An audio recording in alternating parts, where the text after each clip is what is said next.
Đợi em xíu. Ê này, đi đâu đấy? Hả? Game bắt đầu rồi kìa. Trụ nổ luôn kìa. Ừ, bây giờ chủ nói tức sát thương. Em vừa làm gì rồi? Nhiệm vụ xong rồi kìa, lấy quà đi. Em ở đó làm gì? Đi về đi. Đi tìm Akasan đi. Ataka bị xóa rồi, độc bán cập nhật đi chứ. À, đánh thường mà đâu ghê. Đồ mới mà. Thôi không chơi nữa, độc bán cập nhật đi rồi tính tiếp.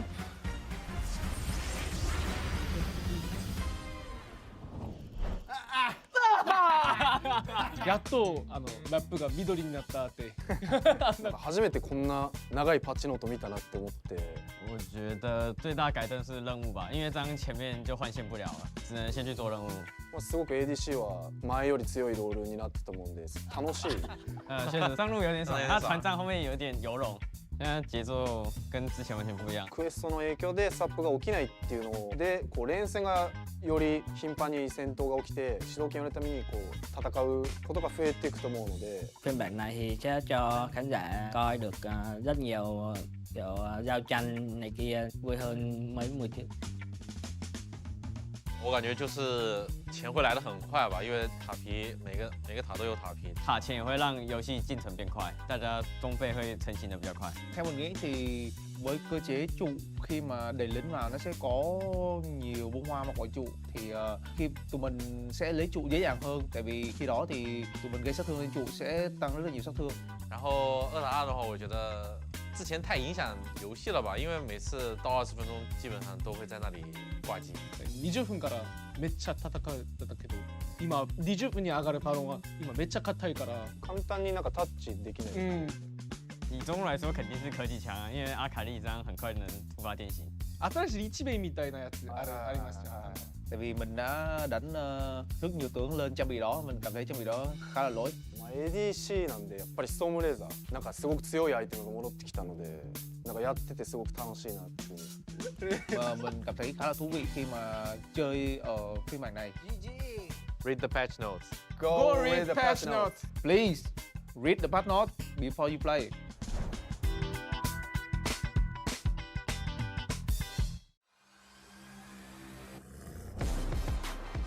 Any spicy picks for this week? Tôi sẽ đi.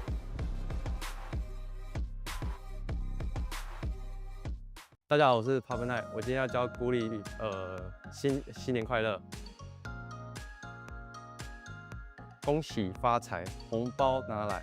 Oh, again. 恭喜发财，恭喜发财。哦、good， 红包拿来，红包拿来。哎 ，good， 恭喜发财，红包啊。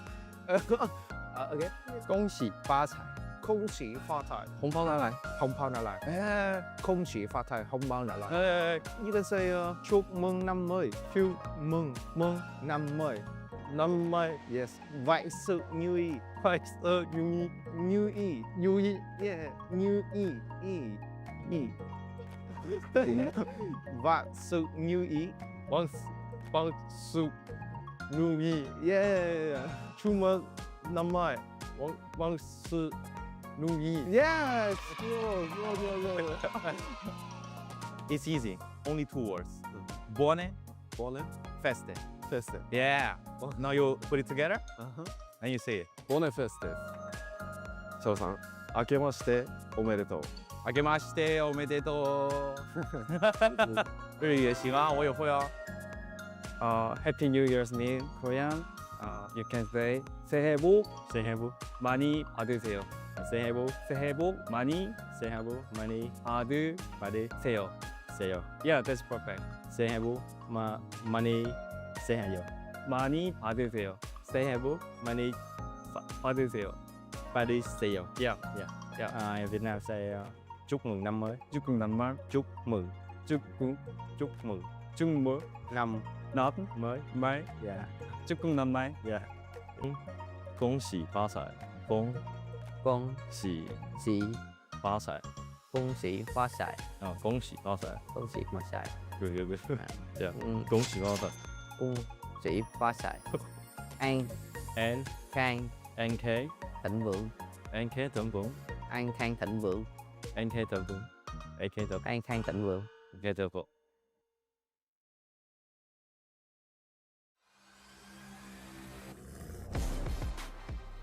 What do you think about the current meta?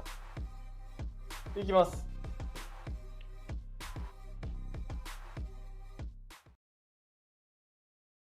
One more. 1, 2, 3.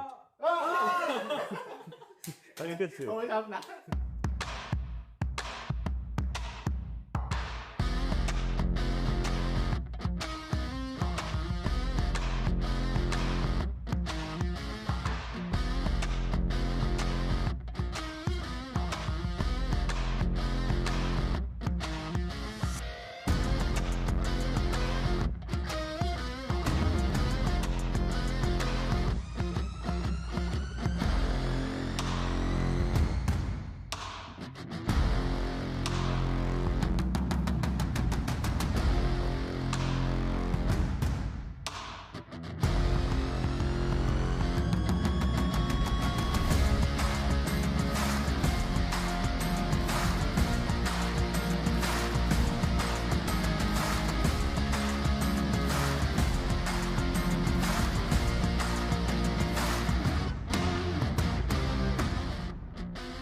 现在有在录吗？有啊。那你可以关掉吗？我要讲敏感话题啊。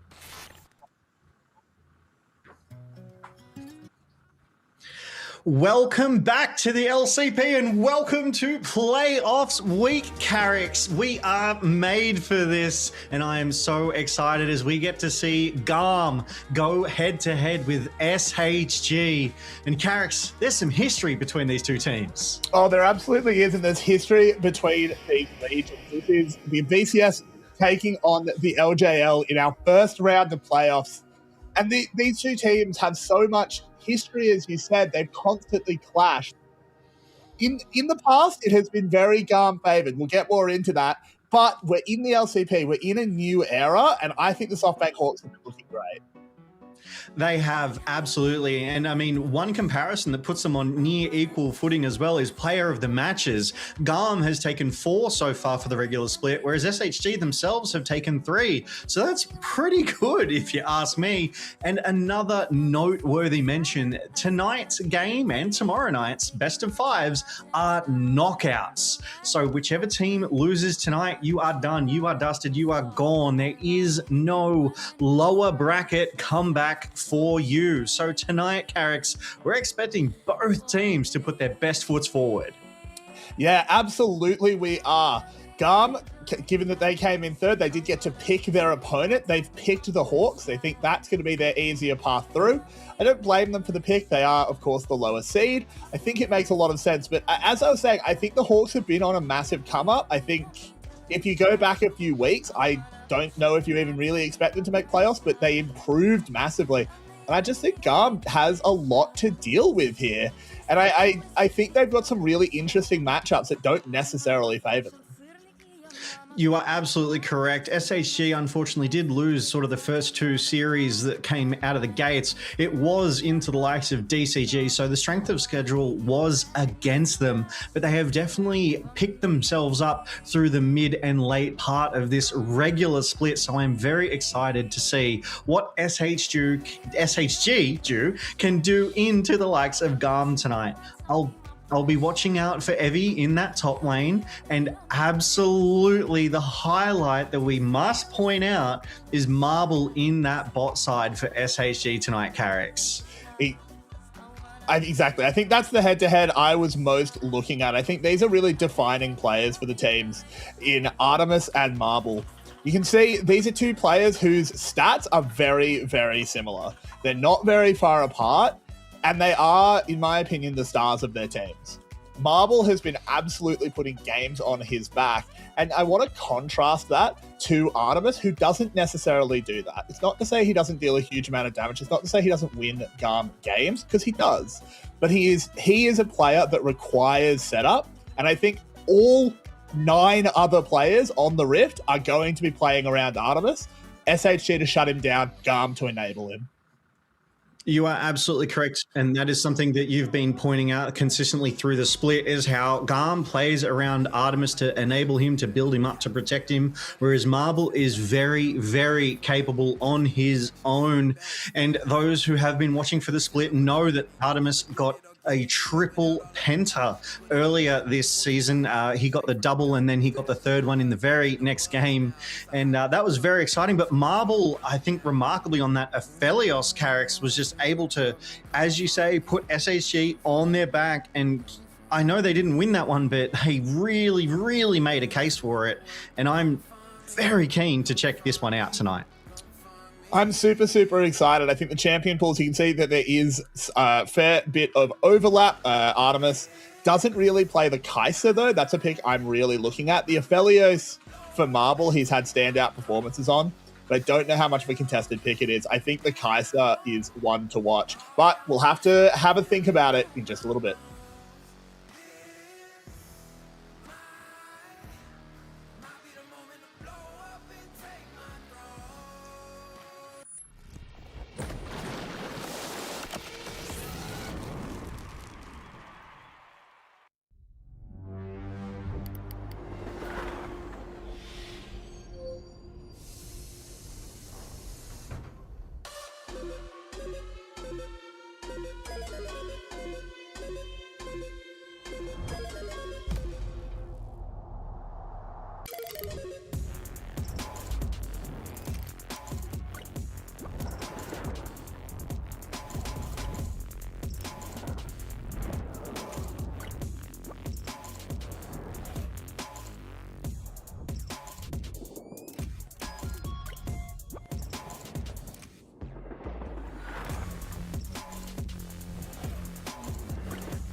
Welcome back one more time to the LCP Week 5 playoffs have begun here tonight, Carrix. They are best of 5 games. They are knockout games. If you lose here tonight, you do not come back, Carrix. And that is so much pressure for these teams. We do not have that double elimination yet. The teams must get through the round. SoftBank Hawks coming from the bottom spot in playoffs. They secured playoffs on the final game, but as they come out on stage, Evie and Kiaya, 2 veterans that have played VCS versus LJL so many times. Nothing like leaving it to the absolute last game, Carricks, to lock in your playoffs ambitions as we see Van 1 and Drakthar, the respective junglers of these two teams. I'm really hoping we do get to see Drakthar on, dare I say, his sort of signature J4 pick, but here's a high prio, ban that one. And in the mid lane, Arya and Ares. Ares, the international ambition that GAM have brought in. Now, you would say this is a great first step. They've made it to playoffs. Now they need to win playoffs, Carricks. That they do, and a huge part of that victory will be Artemis. Marble on the other side, as we alluded to earlier, key players for both teams. A lot of pressure on their shoulders.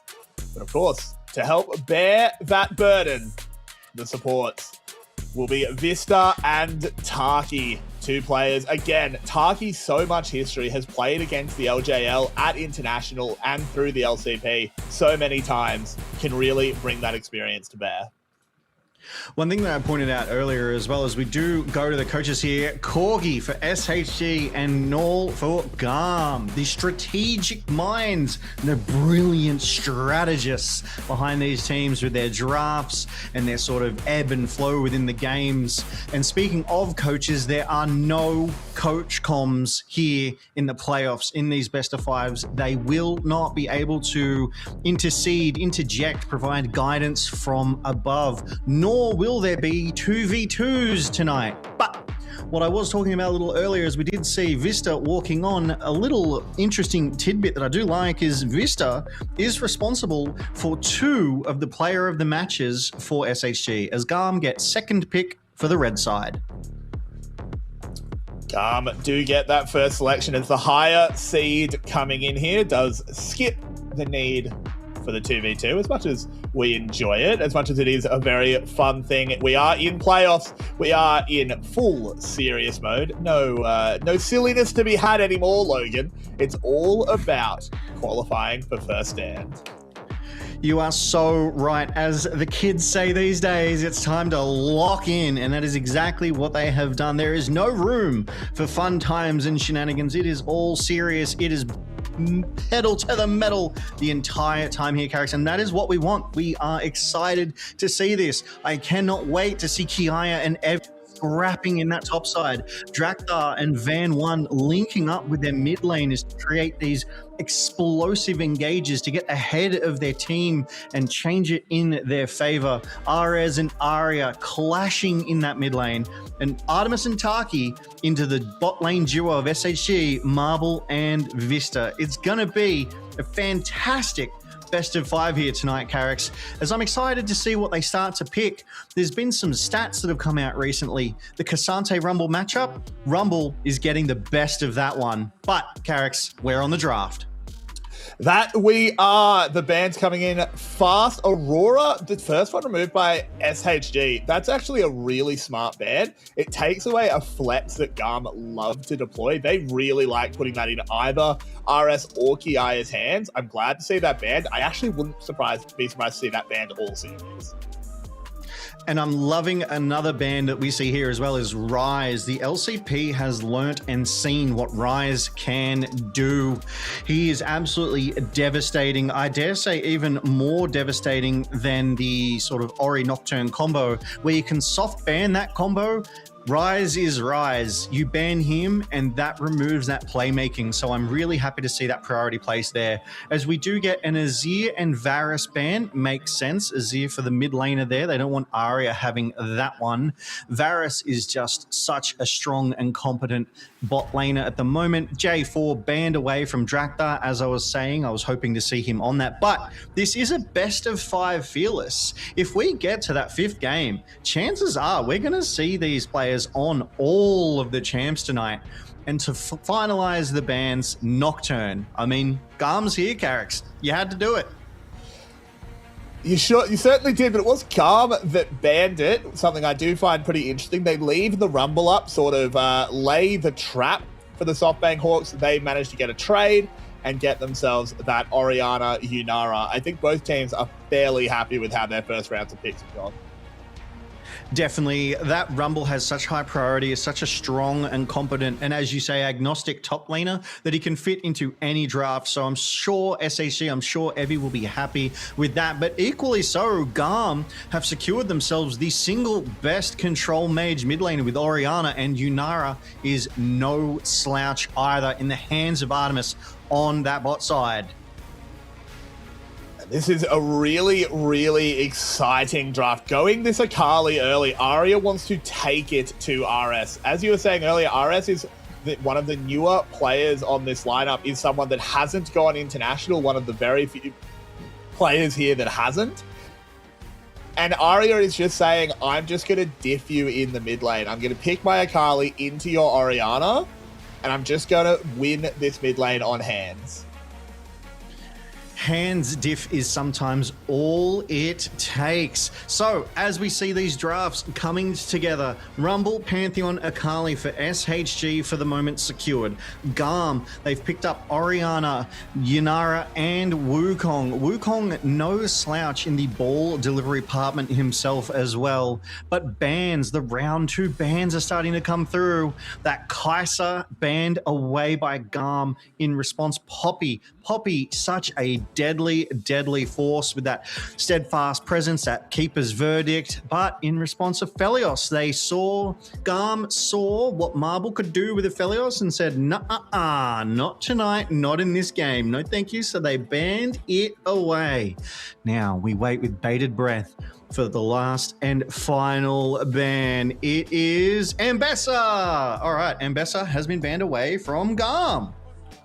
Interesting that they think that that was a pick that could come through. It would have been playing into the Rumble. I think Kiaya still happy to play the K'Sante. I did see, I know you said the stats have been saying Rumble getting the better of that one. I don't know if you pick the K'Sante to win the lane. I think you pick it to survive the lane. But I would love to see Kiaya have an actual counter pick, but does just go the K'Sante.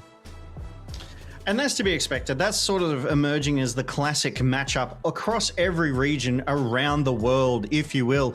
And speaking of the world, Carrix, taking a look at the histories of these two teams, they've been in sort of a bitter feud since Worlds 2004, 2024 Worlds play-in, where, SHG, they've taken a couple of games here and there, but GAM so far has taken every single series. So I feel like SHG, they have every single motivation tonight to take this one from GAM, to knock them out of playoffs. They absolutely do. And historically, the VCS versus the LJL has been a bit of a grudge match. This is something where every time we went international, and there was obviously an LJL team and there was a VCS team, it was Bard locked in for Vista. This is basically a perfect draft for SHG so far. But just to finish my point, LJL always came in with a huge amount of hype, a huge amount of momentum and motivation behind them, but it always ended up being the VCS getting the best of them. With this sort of new era for the regions, now that we're in the LCP, I'm really keen for the LJL to break that streak, and I think they could do it tonight. You are absolutely correct. And I mean, with Vista in fine form, picking up 2 player of the matches, Marble having picked 1 up as well. Maybe this Bard diff could be what it takes as Taki locks in that Nico. And for those of you who still haven't caught up on the patch notes, Nico can no longer juggle that tower aggro and reduce that sort of ramping damage. She takes full damage no matter what form she is in, but she is still such a high-performing, highly sought-after support, especially with that Tangle Barb Pop Blossom combination. But not to be outdone, that Bard with that Tempered Fate, that Journey, Mystical Journey, just both amazing play-making supports that can make and break these team fights for the rest of their team, interestingly, Carrix. And I think the supports are really important here. Taki, someone that is super dynamic in the support role, is always able to find angles, always able to find ways in. Something we have to sort of continue to just watch throughout this entire series is which support can actually find those ins for their team, because I think that's been really important. Vista in particular, I'm thinking of a lot of Rel games, obviously on the Bard this time, but Bard can just do the same thing from a distance, actually gives him even more access, that magical journey over walls. He is going to be exciting in this one, and GAM needs to find ways to respect that Tempered Fate. Absolutely correct. I love it. And we are live for game 1 of tonight's best of 5 series between SHG and GAM. Alrighty, what do we got? We got some summoner spells there. We got some, it's all fairly standard runes that we're looking at here, Carrix. We're expecting the Rumble, yep, the Arcane Comet, the Electrocute on the Bard. Oh, Ares caught out here, Carrix. Yeah, Ares very caught out here. Unable to reset as well. We'll just have to go to lane chugging health pots. And as you can see at the bottom there, it is, as I was saying, a one-sided matchup throughout history. But history does not dictate the present. And the LJL are ready to fight back. That's what they say, right? The past is in the past and the future is what you make of it. And SHG are here tonight to write their own future into the likes of GAM. We do see a quick head-to-head there. Both of these bot laners very evenly matched, as unfortunately Marble does lose out on this cheeky little 2v2 trade that happened on the bot side, but it's okay. They made it to the safety of their tower. They've got those healing potions, Carrix. They're going to heal right back up and they'll be ready to go one more time. And I actually really like that early play out of Vista. He burnt his heal in that harass onto Ares. Does mean that they lose out a bit on priority in bot side, as Taki was able to use his heal there. But you take the Electrocute on the Bard instead of that unsealed spellbook, because you know that Nico won't be taking spellbook, and you actually just give Arya a lot of priority in mid lane. Absolutely, and priority is so critical, Carrix, as we have seen so many times before, as we experience in our own games as well. If you have priority, you can make moves, you can make plays across the map, you can rotate out of your lane, and you can give that unfair advantage to the rest of your laners. For example, right now, Ares is already recalling and TPing back to mid lane. So Arya, having that advantage, will be able to get that wave shoved a little bit more before using their own recall and their own TP. And taking a quick look at summoners, they are identical across the board. They are exactly what we would expect them to be. But Marble poked out very heavily there, forced to take a recall, Carrix. This bot side, they're getting aggressive. They really are, and that was a pretty disadvantageous recall. Vista doing really well there, stopping Artemis's back so that they can equalize a little bit. This should be Marble able to come back to lane in enough time to shove this in before Artemis can get back. So it's going to be about a wave lost for both teams. Yeah, and speaking of waves, one thing I do love about the new 26.0 patch and so on for the rest of the year, the minion spawn timers, which means it's so much more punishing for those early invades. Originally, the first wave came out at 1 minute and 5 seconds, but that has been brought forward 35 seconds, more than 50% to a 30-second first wave, which is just so fast. Like, you try and go for an invade and you come off the loser in that, you are punished very, very heavily there. We do see the junglers though, Carrix. One of them is bot side, Van on the Pantheon, and we do see Drakthar on the Wukong top side. So it'll be interesting to see who prioritizes which lane for a gank. I almost think we'll see Van put a gank or at least pressure down on that bot side first. What about you? I think that makes a lot of sense. Show his face down there, at least on vision. Just force GAM to respect that he might be in the area. Just try and get some darkness. At the same time, Drakthar over on the top side, I think, was just wanting to be ready for a potential play onto Kiaya. He was pushed in. There was sort of a few seconds there where there was an angle for a gank, but with him clearing the top side, would have been in range to stop it. I think with that, the junglers will just kind of keep farming. I don't know if they need to make this game super volatile yet. Not so far. The laners seem to be handling themselves well enough. Arya has eked out a small advantage over Ares, but conversely, Artemis has eked out a small advantage over Marble. So there'll just be those pokes, those trades, as a good little stun comes out of Vista there. before anything explosive happens, everything else is fairly even across the board right now, Carrick's. So if we do have a second to chat, I'm really looking to Artemis to be the hero that GAM needs, which is what we were talking about sort of pre-draft as well. We're looking for those quadra-kill, those pentakill performances that we saw him bring to bear earlier in that season. I really do think he will be a critical part of their win con there, Carrick's. I totally agree. Artemis has traditionally, whichever team he's been on, whether it's been Cerberus in the past, whether it's been GAM now, he is the win condition for whatever team he's on. Teams will often live or die by the whims of Artemis and how well you can enable him. This is something I've been hammering whenever I see this player on the Rift. You have to play through him, you have to protect him, and you need to scale him. Because when you get him ahead, when you get him peel and protection, he can just win you games that maybe you shouldn't otherwise win. He is a lights out player like that. So far, no real attention has had to go into that lane. It has just been the early priority snowballing into a solid lead for Artemis, as the junglers might have a bit of a clash here, as both of them at level 6. Van1 and Drakthar. Evie will have the priority. Moves over. That is a Krug steal, I should say. Just a little bit of a win for Van. Just the smallest win, that mental edge, and that's that use of the priority that we were talking about. But as you say, Artemis, if Artemis gets the protection he needs, he can definitely carry the game. And that's where we've seen GAM sort of come apart in their losses this split, is when Team Secret Whales, Carrick's. They're moving in. There is the knock-up. There is the first blood. Van1 getting a little bit too aggressive and just caught out in GAM's jungle. Yeah, Van1 there just being a bit cheeky, obviously trying to contest the jungle camp there. Oh, Arya going in on Arya's into 2. Yeah, he thinks he can just get enough priority to catch the wave. Actually, a really good play there by Arya. Could have lost about half that wave, maybe even the full wave.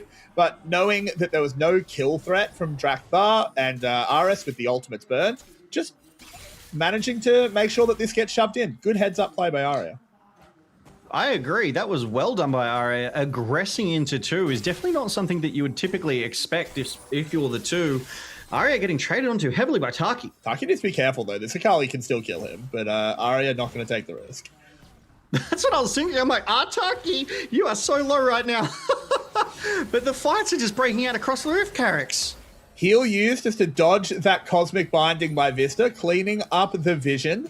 Let's have a look at this replay. How did it go down? Van1, I feel, was playing disrespectfully. He knew Ares was so close by and able to just get to that fight a lot quicker than Arya. I feel like it was always going to be that 1v2. And Van1 punished for his jungle invade there, Carrick's. You like to see it. But they move in onto Artemis. A great stun by Vista leads to him getting chunked very low. Has to pop that ultimate just to sort of survive and clean up the wave. Good move by the Bard. We do love to see that transcendence. I love the sort of graphics that they have on that one. You sort of ascend and become almost Super Saiyan, if you will. It's a fantastic little ult. But as we were saying, Van1 punished for his earlier transgressions in the jungle and might be caught. Very smart, I think, from Van there to flash over the wall to get away from Ki and Drakthar, who were collapsing on this grub pit. So they do snag 1 for themselves. SHG get 2. And GAM, they currently find themselves 500 gold ahead. And Evie's proving to be sort of the balancing factor here for SHG. He's able to trade nicely into this Cassante, but GAM, they look to want more. I feel like they're trying to take this jungle camp now. They are swarming around the blue buff. They just have the better positioning and the better fight at the moment as Drakthar moves in with the Cyclone, uses that W to dodge the Tempest Bait. Now Van is in so much trouble. Kiaya will take him down. Taki trying to find a way out. Won't be able to get away from Arya. Ford now does eventually get taken down. They move in back onto RS. Evie will pick up the kill but trades for his life. 2v2 now. Will they continue this one? As Drakthar and Kiaya do manage to steal away the blue buff, but they pay for it in blood. Fantastic fight. I frankly didn't expect it to break out, but obviously these guys, they really want it. And that was just a scuffle over blue buff. There was 4 aside there at one stage as we see Taki get a really good tangle blub, but the plop blossom onto 1 as Arya stopped. If you notice, he just stopped short, so didn't get hit by that pop blossom, and Arya knew his target. He even used his flash to get into that back line and take out his target of Arya, which was just well played through it all. And then obviously there was Kiaya in the back lines trying to tank up as best he could there. But ultimately a 2v2 over the blue buff, and we're back to normal. It's still 600 gold. As an equalizer comes down, just to clear the wave. Surely, Carrix, nothing comes of this. I mean, Kiaya is very far ahead, has double buffs, has the Kainic Rook, and he is going to bear down on Evie. Whether he can kill him or not without the all-out, I'm not sure. I think he might be able to. Slowly using those Nitofo strikes, using the dash. Evie very low, and does go down. Kiaya with a nice little solo kill. Solo bolo for Kiaya. That was just fancy footwork, dodging left and right, able to juke out Evie on that rumble. Artemis in a bit of trouble, takes a lot of damage. Pop Blossom will land onto 2. Can they continue this fight? Drakthar coming in. They need to be careful of a turn. Drakthar is just going to ward Marble and Vista away as in comes Van. Not able to find anything either. It is both junglers arriving in bot lane. Drakthar just going to try and turn it around onto Vista. They go through the tunnel, immediately stunned up on the other side. Can't quite get the kill with that flash Q. Now Drakthar in trouble. Oh, and a spear finds Taki. 2 for the Hawks.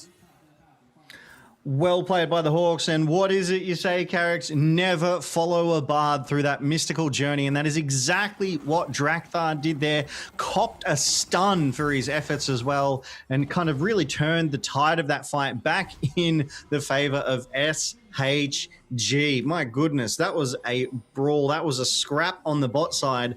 It started out essentially over nothing, but then we got commitments from both sides. They went in, as we see Van here, Green Star falling in on the Pantheon, wanted something for his efforts. The Tempered Fate does go wide, but it forces Drakthar back towards SHG.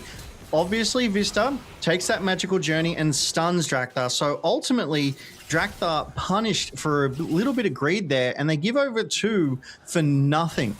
And right now, the summoners, they're down across the board. Only Artemis has his flash from GAM, and only Vista from SHG has his. So the next fight, which is inevitable, it'll be happening very, very soon.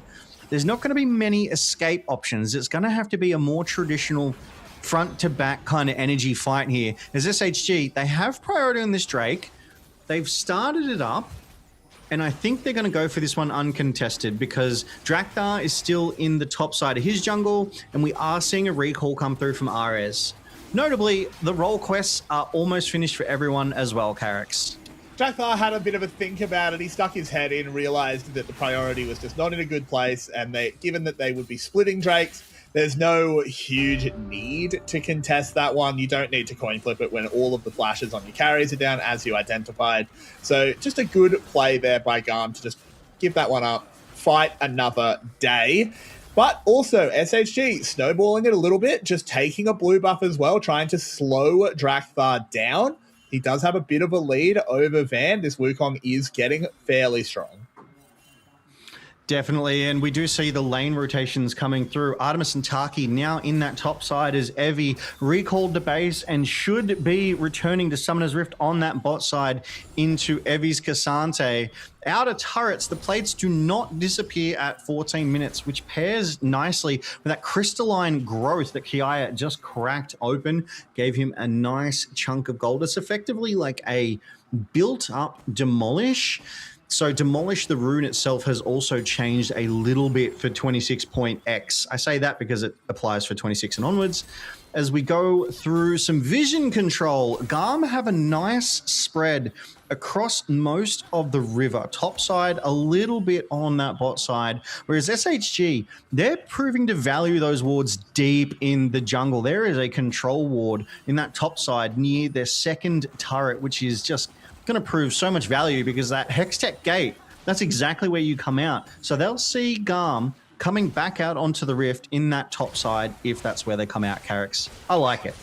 I like it a lot as well, and I do think that will become relevant with this Rift Herald spawning. It's the obvious next objective to play around. With Ares down in the bot side, has his teleport, of course, can join the fight, can add that shockwave over the top of a Wukong Cyclone. Pretty much what I expect to see every fight. I think that's the combo to watch. Is just that initial Wukong goes in, Orianna Shockwave, Wukong Cyclone, and then sort of let Artemis do it from there. Arya does need to be a little bit careful. Kiaya still extremely strong, has 3 kills, and the Kainic Rookin he built against the Rumble is just as good against Akali, as the Rift Herald is pulled. GAM not fully aware of this one. I think they may just give it up. I think they're being herded out, actually. We see Marble and Vista there in the river, in the dark, just keeping GAM out, Kiaya preventing them from coming in from the mid. Zoning Van off. This is going to be a fight. The teleport is called. The Orianna will arrive. Drathar, ball on top of him. Rift Herald, not quite resetting. Will go now, and in they immediately go onto Evie. Gets Tempest bait, but he's on barely any health. Kiai will take him down. Arya in the backside looking for his way in, but the shockwave onto Van and Arya is lovely. Akali will get one. Akali will get 2, but taken down before the 3rd.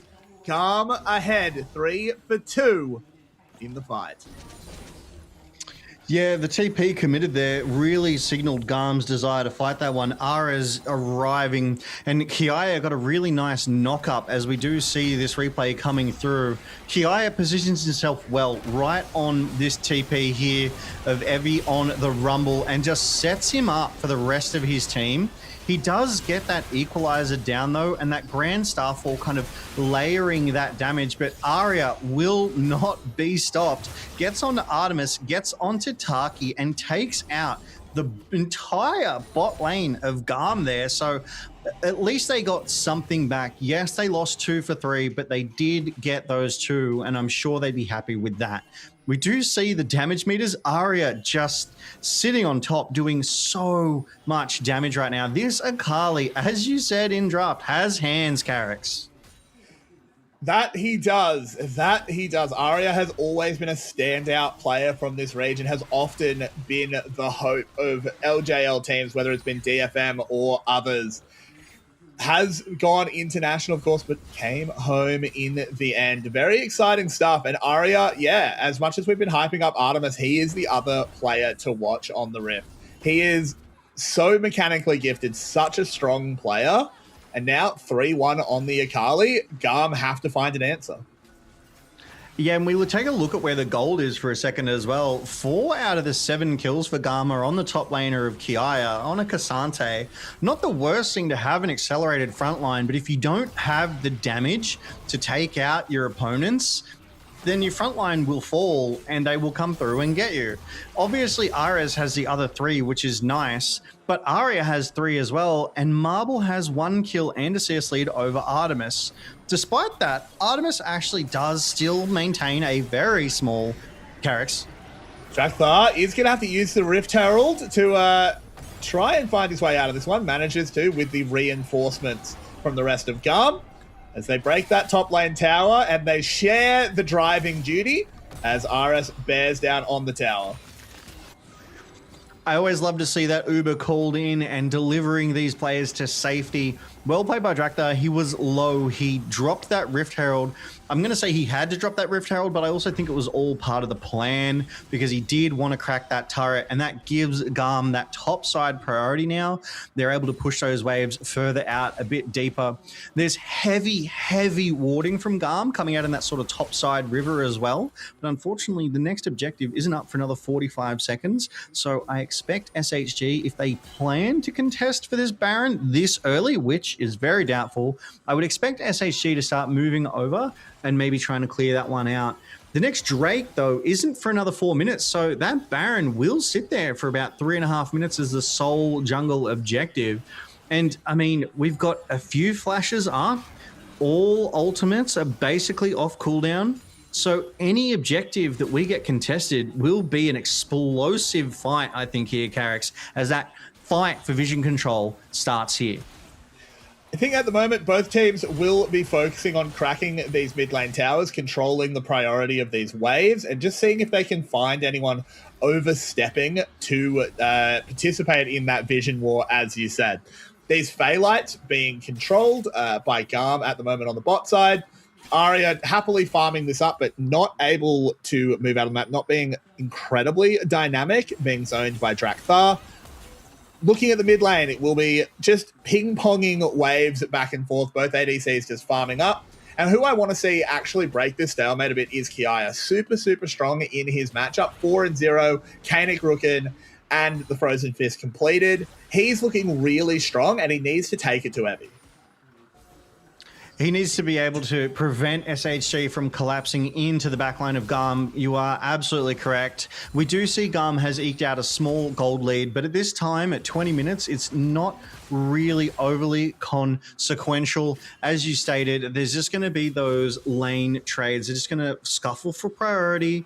I think both of these teams are happy to not go for the Baron right now. GAM has a ward, SHG has wards. It's just about that vision control, as we said. And we do see Vista trying to get some of those deeper wards down to give them that vision control to say, hey, we know where Drakthar is. We can pull the trigger on this Drake, which is in 2.5 minutes.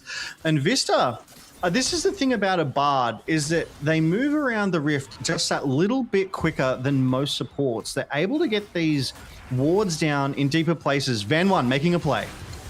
In they go, on to Drakthar, and Equalizer as well is using that Cyclone to try and find his way out. The reinforcements from GAM are arriving. Taki goes in, Flash Proto Belt, and they pick up the kill on the backside. Evie should be able to burn Drakthar down, making it a 1v1 at the start of this fight, 1-4-1 I should say. Then tunneling over the wall. GAM are very strong, playing around Kiaya, but I don't think they'll be able to find anything more. I just noticed Kiaya copped one of the small ults from Marble, and it literally didn't even break his shields. So, like, put Kiaya at the front of GAM and let him just face tank everything, and then the rest of GAM just run in behind and blow you up. Ta-da! That's how they're going to win. This is my fantasy. This is these games, right, where, oh, it's Logan's time for a fantasy reading. Well, here it is. Kiaya in the front, everyone else behind. Bang, you win. That is something like that is the formation that GAM want to be in. But the tricky part, of course, is that Arya cares not for a front line. Arya will find his way onto the back, onto Taki, onto Artemis, onto RS, and it's really on them to find the positioning, find their flashes, find protection from each other to stop him. Because at the moment, it's kind of Arya versus the world. Marble, of course, will come online. He's by no means out of this game. He just hasn't been super enabled, not super participating yet. Once he gets that third item, he will be a huge threat. And we do see that they are sort of grouping together at the moment. We've got 3 here from GAM in that mid side. I think they're looking for a play, but they're just pushing that wave in. And GAM has all the vision in the world around this Drake, which is up in 20 seconds. Obviously, it's not Soul Point. It's not the Soul itself. So GAM could let this one go, but they do currently have the priority. They've got that bot lane pushed in. They've got the vision control, and they're pushing this mid in. And it looks like GAM, they really want this Drake, especially with Van1 on that top side. And Evie still here trying to take this tier 1 turret. Carrix, I think this will be a GAM Drake. Certainly should be. It would be quite a miracle for SHG to take that one away. They trade it for the topside tower. It's immediate gold into Evie. I think that's really valuable. I was talking about how Kiaya can get out of control in the side lane, can just become unanswerable with the lead that he has, but that lead has now evaporated. They were actually, just for a second there, exactly even on gold, something you very, very rarely see. So I like this by the SoftBank Hawks, just giving away the dragon. It's now 2-2. It's not like that was Soul Point. It's not a hugely consequential dragon. And you just make Evie more of a threat in the side lane. Yeah, really good cross-map play there to give that gold over to Evie for Van to sort of take Draktar's topside camps. As we do see those damage meters coming through, it is Ares, it is Arya, and it is Taki who has actually delivered a serious amount of damage on that Nico support. So it'll be up to SHG to sort of rise to the occasion to deliver the damage, to get on an equal footing with GAM here, as Arya just cheekily playing around these wards. SHG trying to get some vision control around this Baron, because now Baron is the only objective on the map for another 4 minutes. And these players, they're champions, they're strong now. They're strong enough to take this Baron pretty quickly. 2.5 items across the board. But I'm still waiting for that explosive big fight that I kind of expect here, Carrix. The all-in 5v5 that ends up in, you know, an ace, as Kiaya and Evie, they just trade over these Krugs here, and Kiaya's like, aha, I pushed you away. But not to be outdone, Marble, they're trying to poke Draktar off, and we get some pings on that top side. Arya is in the area, Ares is aware, trying to bounce that wave. It feels like it's... In comes the Pantheon. Immediate flash there by Ares, respecting the play. Does use that shockwave to just try and get the damage down, trying to force Van 1 back. Does have reinforcements in the area, but they're not going to pull the trigger quite yet. They're going to try and see if SHG overstay, if they take that one step too far forward. So far, being pretty responsible. Draktar will try and find his way in onto Arya, but this Akali, very slippery. I think they just want to try and burn the ultimate if possible. Cyclone comes out, the W as well. Now they're calling the TPs. This is SHG turning the play around. They don't have the shockwave. Draktar has just been sacrificed, and a massive Bard ult lands onto 3. Artemis not in it. In they go. Pop Blossom turns around straight back onto 3 as well. Artemis over the wall onto Marble. Can't quite find the damage. Vista living as well. Arya bearing down onto Taki, not quite in range, but with a flash he will be, as he gets another Q and slices the Nico down, and it is the SoftBank Hawks turning this game on its head. Right, you are turning it on its head, absolutely, and they have that vision control already in the Baron pit that we were talking about earlier. They've decided to pull the trigger. That was just Draktar trying to continue that fight. Thought he had an angle, but it feels like a, I want to say, miscommunication. Draktar calling for it when Van was right there, able to turn that around into a 2v1, and SHG just had the numbers. As you say, they pulled those teleports in and it went SHG's way. So Van 1 has just gone down the river here, and we see Taki spot him out. Draktar has already taken so much damage in the 1v1 from Arya there, and it just feels like he was caught out, or it was a miscommunication. And Vista, this is why Vista has earned 2 player of the matches. That sort of playmaking he can bring to bear, especially with that Tempered Fate onto 3, really bought the time SHG needed to set up and just stomp GAM in this fight. Artemis on that bot side played really well, really clean, was able to take full advantage of that Pop Blossom from that Nico and drive home some serious damage onto Marble, forcing the flash out of him as well. So they didn't lose everything, but it's definitely put SHG in a strong spot. They've cut that gold lead and now are in charge themselves. It's 2 dragons apiece, and SHG, they've got to be feeling themselves right now, Carrix. They absolutely should be, given that they're wearing the Baron buff as well. 30 seconds on this 3rd dragon for whichever 10 takes. It was obviously the 5th one overall. I think that will go over to SHG pretty easily. GAM maybe a little bit lucky that that's not a soul dragon, honestly, and being forced to fight into it. But I think what was really confusing there was why they went for that fight knowing RS didn't have the shockwave. He used it earlier, about 30 seconds before the play, just to poke out Van 1. Didn't really actually poke him out because it was obviously a Pantheon that could just put up the shield. But then they went for the play anyway without that big playmaking ult. And this is something I've been noticing, particularly with the Vietnamese teams, is they're not great playing around this Orianna. It does feel like that. We have seen one or two lackluster plays from this Orianna. As SHG, they will take the third Drake for themselves. It's the 5th overall, their third Drake, and they put themselves on sole point. So GAM are forced to contest in the next 5 minutes, and the Baron is up in 4 as the Baron power play for SHG has ticked over to 2,000 plus gold. Now, I think SHG, they're really putting forward a strong case to take the first game here. They're in a very good position, but how can they close this game out is what I'm going to try and talk about now. We do see Evie get that Zhonya's Hourglass, increasing his survivability. Van won with that Guardian Angel. So SHG just became so much harder to kill. They can kind of throw Evie in that front line. They can throw Van 1 into the front.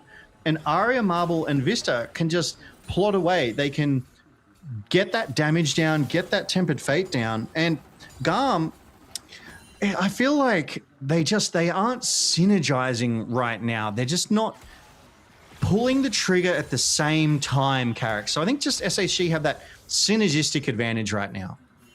I totally agree. I think they have been playing as a unit much more than GAM have. GAM have been playing as a group of individuals rather than a team.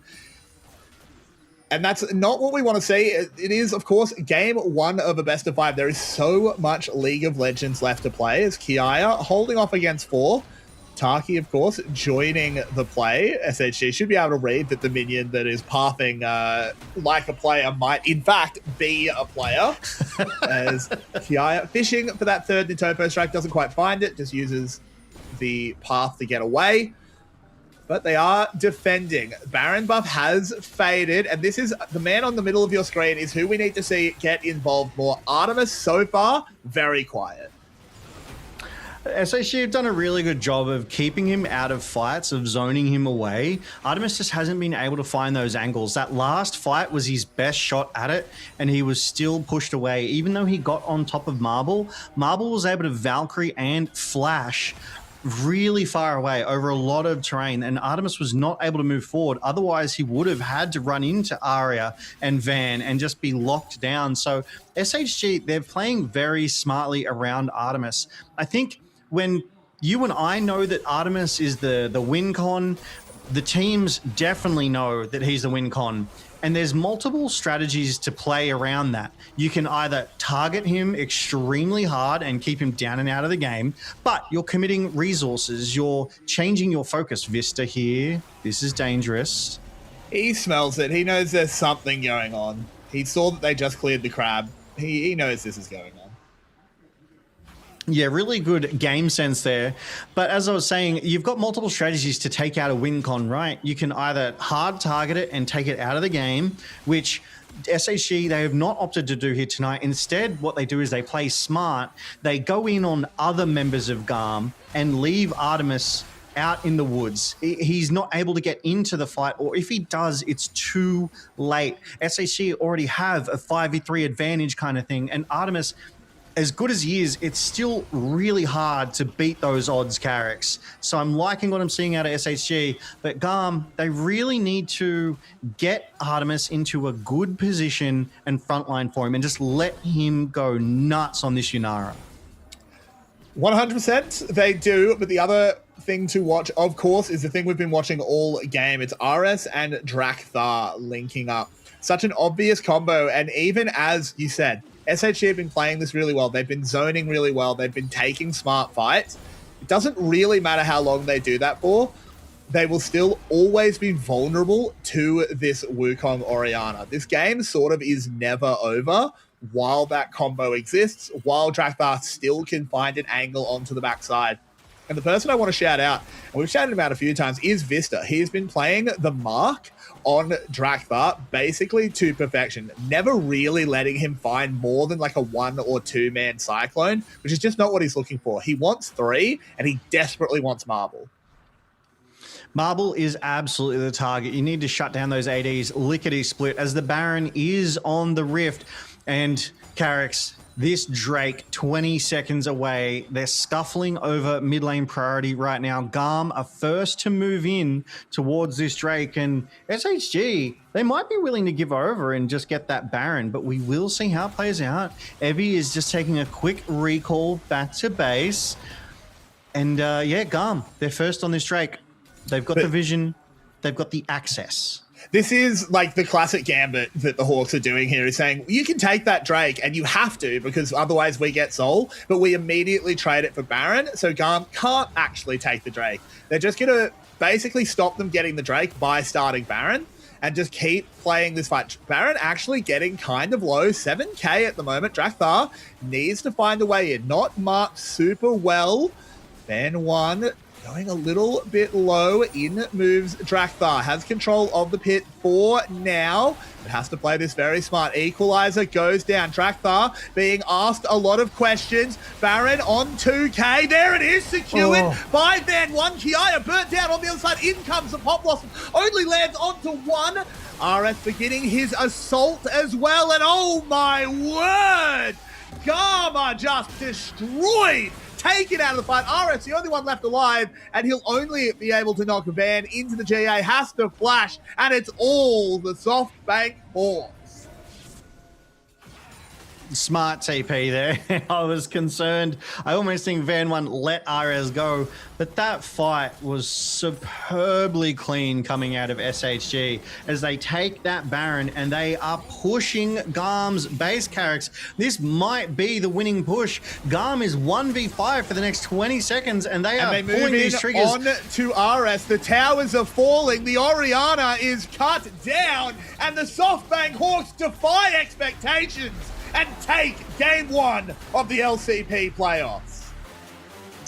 SHG. It was a slow start to the game. Both teams just farming up just little skirmishes, and then it feels like it came down to those Drakes. If SHG wasn't on 3 Drakes just there and forced GAM into them, then that fight never would have happened and we could still be seeing it. But they played it smart. They drew GAM into them on that Baron and then absolutely executed them right then and there. 4-0 and the Baron. If you are SHG, you take that every single day of the week. And then their waves were already in good spots. They were able to drive home that Baron empowered 5v1 and take that win for themselves. A really impressive SHG here tonight, Carricks, in this game one. I'm hoping we see plenty more of this. And they dominated that game, frankly. You see, GAM did get a little bit of a lead going around that 20-minute mark, 25-minute mark. But once it swung back, it was just, once the team fight started, it was all the Hawks. They were just playing much better off each other. They had a fantastic team comp. They had a very practiced draft, clearly, because they all knew exactly what they were doing. Around that Baron fight, there was just really no look in for GAM. It never really looked close in that fight. And I really do think that that synergy, that practice that you're talking about was such a key component. We did call it out a couple of times during the fight. One thing that I did want to point out is it felt like Drakthar was disengaged from GAM. It felt like a couple of his engages, just a few moments of his, he went too deep, he went too far on his own, and GAM weren't ready to respond to his play, so to speak. So I think either it was that miscommunication or over-eagerness, if you will. You know, GAM, Drakthar started the split really, really strong. He was the playmaker. He was the one who would go in, and GAM were there ready to go. But it just feels like that's kind of disappeared in these later stages. And let's just say Vista with these Tempered Fates, phenomenal as well. Able to just land them onto crucial members or a lot of members and really change the tides in favor for SHG. This play on your screen is actually where it all started going wrong for GAM. Just the desync on display, as they didn't have the Orianna ult. Drakthar was just kind of looking for a play that was never there. And then, as you said, a fantastic Bard play coming in. Artemis unable to do anything. This was all Hawks all the time. That was a really great example at the back end there as SHG's smart play, and unfortunately Artemis's sort of poorer positioning. He was just zoned out by terrain. He was zoned out by the positioning of the members of SHG. And that feels like that tells the tale of Artemis this game. He was just unable to have that impact that we know he is so capable of. And it's not like SHG hard targeted Artemis down and out. They just took out the rest of the team and never let him really have that chance to get in on him. So I want to see GAM give him a comfort pick next game. Not to say Yunara isn't good for him. That is his most picked champ. But I would love to see him, dare I say, on that Siva, try and have a repeat performance of that double penta and play around him more, enable him more, lift him up, Carrix. 100%, and that is what we're going to keep saying about GAM. It's play through Artemis, you need to enable him. But we'll have to see if they can do more just after a little break. It's here on the LCP, we're made for it.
These thoughts within my head, they wake me from my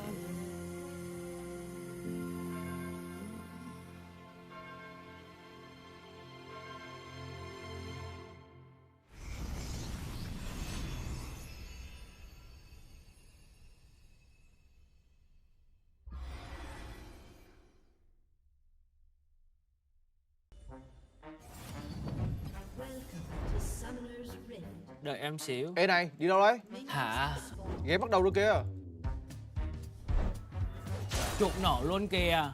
Ừ, bây giờ trụ lấy tích sát thương. Em vừa làm gì rồi? Nhiệm vụ xong rồi kìa, lấy quà đi. Em ở đó làm gì? Đi về đi. Đi tìm Akasan đi. Ataka bị xóa rồi, đọc bản cập nhật đi chứ. À, đánh thường mà đâu ghê. Đồ mới mà. Thôi không chơi nữa, đọc bản cập nhật đi rồi tính tiếp.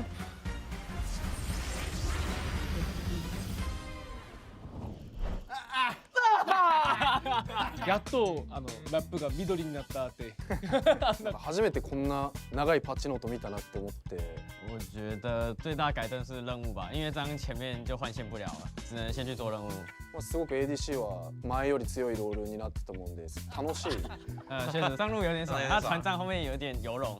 现在节奏跟之前完全不一样。クエストの影響でサップが起きないっていうので、こう連戦がより頻繁に戦闘が起きて主導権を得るためにこう戦うことが増えていくと思うので。Phiên bản này thì sẽ cho khán giả coi được rất nhiều kiểu giao tranh này kia vui hơn mấy mùa trước.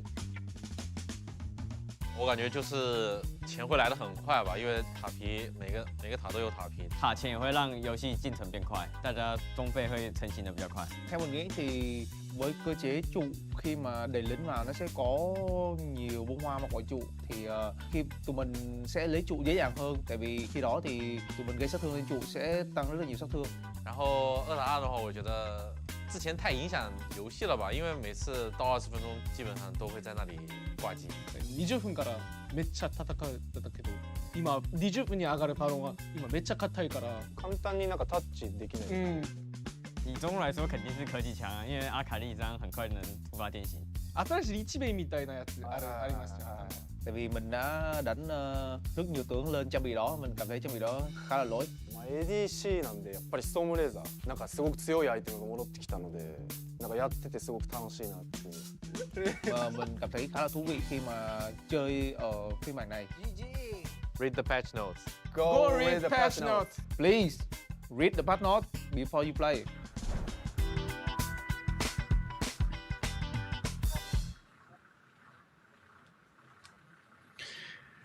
And we are back. GAM have first pick red side for this game 2. So we'll interesting to see what they do with this information, with this advantage that they have there with that first pick on the red side.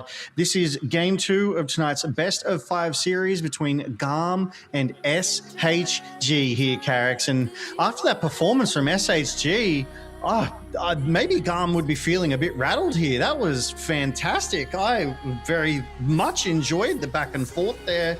And then the SHG just closing that out so strongly, so well. Yeah, I'm honestly, if GAM aren't rattled, then they have the mental of the stoic philosophers, because they did get rocked in game 1. Early on, things looked kind of good for them. They built a bit of a gold lead, and then basically every team fight went wrong. You had Kiaya with a massive lead on that Cassante, but was never really able to leverage it. He was constantly being forced to roam to fights, was trying to pick up the pieces where engages were going wrong. Drakthar was overextending, but we'll have to see if they can patch it up, because we have game number 2.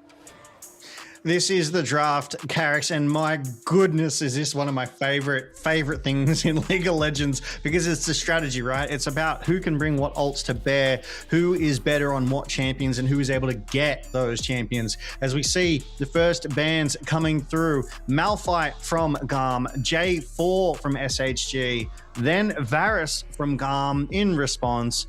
SHG, they currently have the pick of the litter for what they can ban, but this fearless ban pool is only going to get deeper and deeper, and that is what I'm really excited for here, because this is a best of 5. We already know we're going to at least game 4 here, because SHG, unless SHG 3-0 GAM, but we do see Rise banned away there, Carrix.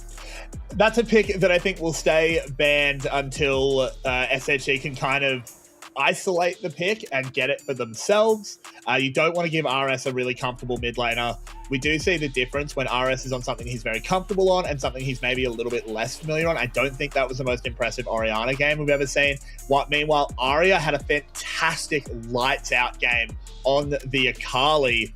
So far, he's not super choked out. Doesn't have access to the Rise or the Talia, but can still go to something like the Ahri, which is never going to get banned out. It's never going to get taken away from him, but is something he's incredibly comfortable on. And I also just want to say that Aurora ban, I called it out when it was banned in Game 1. I think that's banned all series. Just don't give the flex to GAM. Don't give them the draft flexibility of putting it top or mid, where both players are super comfortable on it.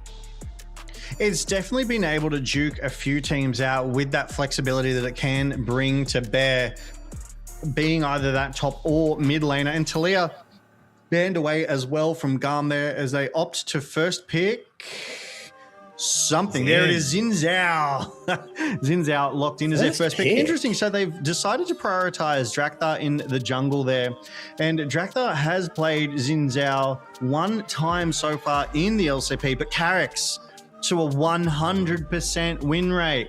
Maybe this could be that X factor that he needs to get that proactivity, bring that initiative, take those team fights. And as you were saying, Arya might lock in that Ahri. Hey, I love looking smart. Thumbs up. You're like, I love it when they make us look good.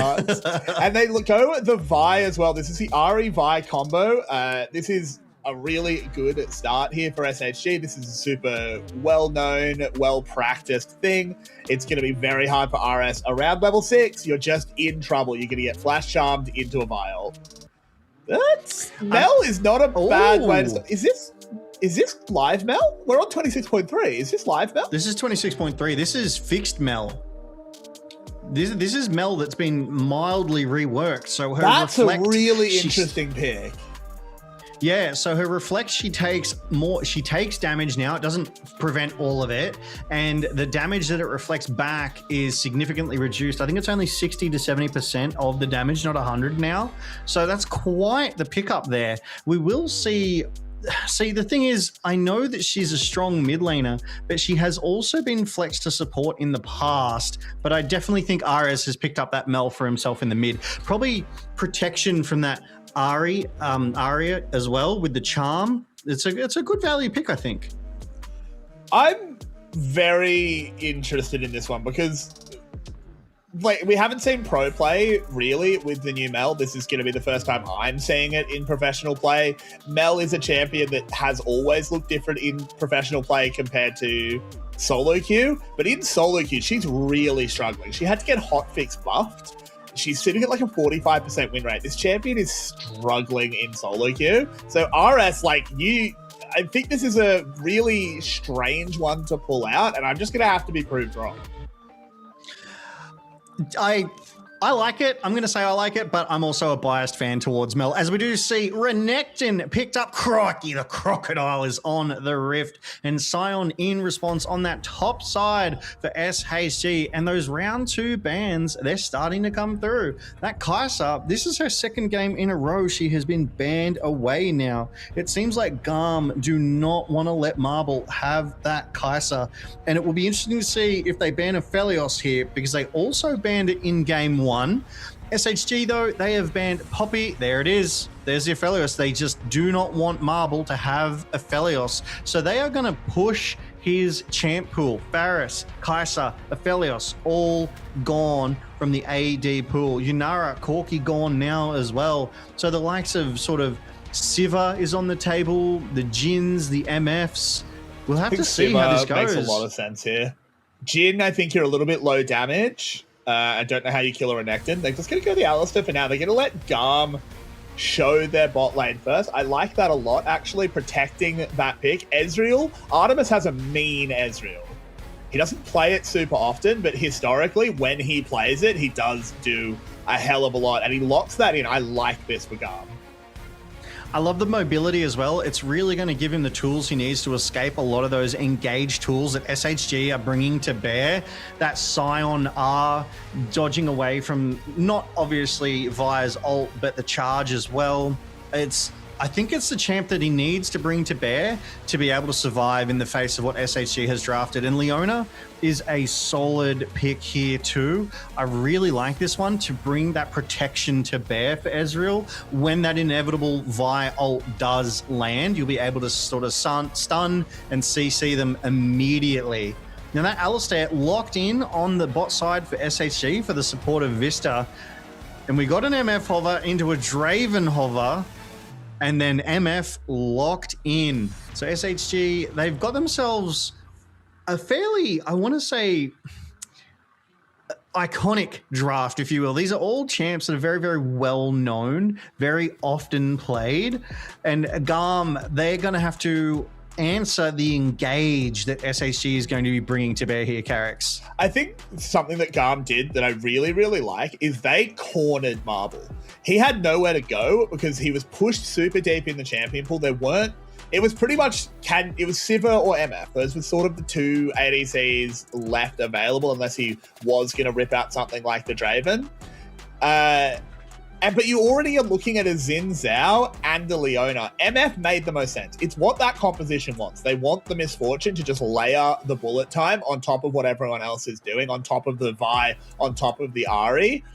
But looking at Leona Xin Zhao, this MF has like drastically reduced effectiveness. I actually think GAM angled this draft to minimize Marble's impact. And I say minimize because you can't completely count him out of any game ever. That's absolutely right. You can never keep good ADs out of a game, no matter how much you might target their champ pool, no matter how much you might build a draft or composition around them. But we see Evie, Van1, Arya, Marble, and Vista of SoftBank Hawks Gaming versus GAM as we hit the rift for Game 2 of tonight's Best of 5 series between SHG and GAM. And we do see Vista has taken that unsealed spellbook on those runes there. Arya has picked up that electrocute. Fairly standard, I want to say, runes there. It's very rare we'll get anything interesting or very, very different, I think. Poppy, obviously, we saw that one with the Hail of Blades earlier, Carrix. But these junglers, they've just started top side and bot side. I do think last game, the electrocute on the Bard was pretty heads up out of SHG. It did allow them to get priority early mid, even if it didn't end up being the most exciting rune ever. I still liked the thought that SHG put into it as a bit of trading back and forth in the mid lane, but it's hard to out-prio a level 1 Mel. Absolutely, and I do want to point out those stats that were just put up on broadcast there. So in the LCP only, GAM has taken every single series. So they are 4-0 over SHG at the moment. And in terms of games, GAM has won 8 and SHG has won 1. So they came close to winning a series, but they have not done it yet. And so this tonight is a great start from SHG. They have come out all cylinders firing. They've took the game 1 victory and put themselves in that favorable position here in this game 2, Carrix. And I completely agree. I wanted to reiterate what you said. It's really important for them to win that game 1. It's easy to get in your own head and like, oh, we never beat these guys. They always beat us. But you win game 1 and that just immediately goes away, particularly in the fashion that they did. It's not like game 1 was like this really scrappy mud fight that they managed to just come out on top of. They just controlled GAM. They controlled GAM. They looked like the much better team in the first game. And I think that's massive for the mental of SHG. And with the veterans that they've got, they have Evie, they have Arya. These are just titans of the LJL. They're able to just put the mental on their back and just tell the rest of the team, we can do this. We can go on to round 2. Yeah, there's a crack in the dam, and SHG put it there, and GAM are going, oh, how did that one get there? We got to do something about this. And I mean, Ares is doing it in that mid lane, absolutely getting that priority into Aria, holding up that all-important W, that shield that Mel does bring to bear for any charm as a bot side engage breaks out. Taki does get headbutt under tower, but the heal gets him to safety. So just a little bit of scrapping for position, scrapping for priority. The usual then, Carrix. This is Pretty exactly much what we would expect, yeah. We do see Drakthar rotate down, but he is on vision, so nothing will come of that. He goes for his recall, having done his clear. Interestingly, GAM has 3 wards down so far, and 4, and they are heavily on the bot side. But SHG, they only have the 2, and they're on the sort of their topside jungle and river. So I really like GAM's positioning here more. It's more aggressive. It's definitely focused around finding Van 1 and preventing those early engages on that bot lane. Because if SHG adopt the tactic of we must take out Artemis, then those wards are going to be able to prevent that from happening, or at least protect Artemis and Taki just that little bit more. See, they have full vision awareness. They're pinging now. They know where Van 1 is. They might know where he is, but that's only half the battle. You still have to outplay this dive, have to try and outplay this crash. They go immediately in onto Artemis barrier, Essence shift away, and they turn it back around as now SHG are in trouble. Van 1 is zoned out, gonna have to just sacrifice himself for the cause. And how about that, GAM fam? Artemis starts it with 2. Yeah, SHG just give them 2 kills. GAM able to outhands them and prevent themselves going down. But Artemis now 2-0. That is not what you want if you are an SHG fan right now. An accelerated AD from GAM. Well played there, as we do see the top side. Kiaya bearing down. Has Drakthar as well. Wind becomes lightning. Evie becomes a pile of gold. And GAM are firing. GAM 3-0 in 5 minutes, Carrix. This is what we wanted to see. This is the GAM I was expecting in game 1 that just never came to fruition. But this time around, they are linking up. This time around, they are out-handsing SHG, and even in the fights that they wanted. Kiaya very nearly getting the best of Evie in a 1v1. Drakthar was around, able to clean up the back end of that one and secure the kill. Artemis and Taki just getting the better of Van 1, Marble, and Vista on the bot side. So really good, clean plays here. We see this replay. Artemis just able to space and zone. Taki really preventing Vista there from walking in. And Artemis shifting and flashing, forcing Vista to take so much damage for no reward. Van 1 stuck. Nothing he could do here. Just... It feels like that failed from the outset. They should have called it off with, you know, Taki being able to so effectively zone Vista. The moment that arcane shift flash came down, they should have called it off and just lost the 1 there. But the bloodthirst is in the water as we see this topside Carrix, and Kiaya just able to tidily avoid that stun coming down from Evie. Gets him so low, and Drakthar is just able to win, become lightning, flash forward, and finish him off. And that's on priority. That's on jungle clear. Drakthar was in the right place at the right time. He saw Kiaya and Evie start to fight, and he moved up and was able to finish it at the back end, Carrix. I really like it.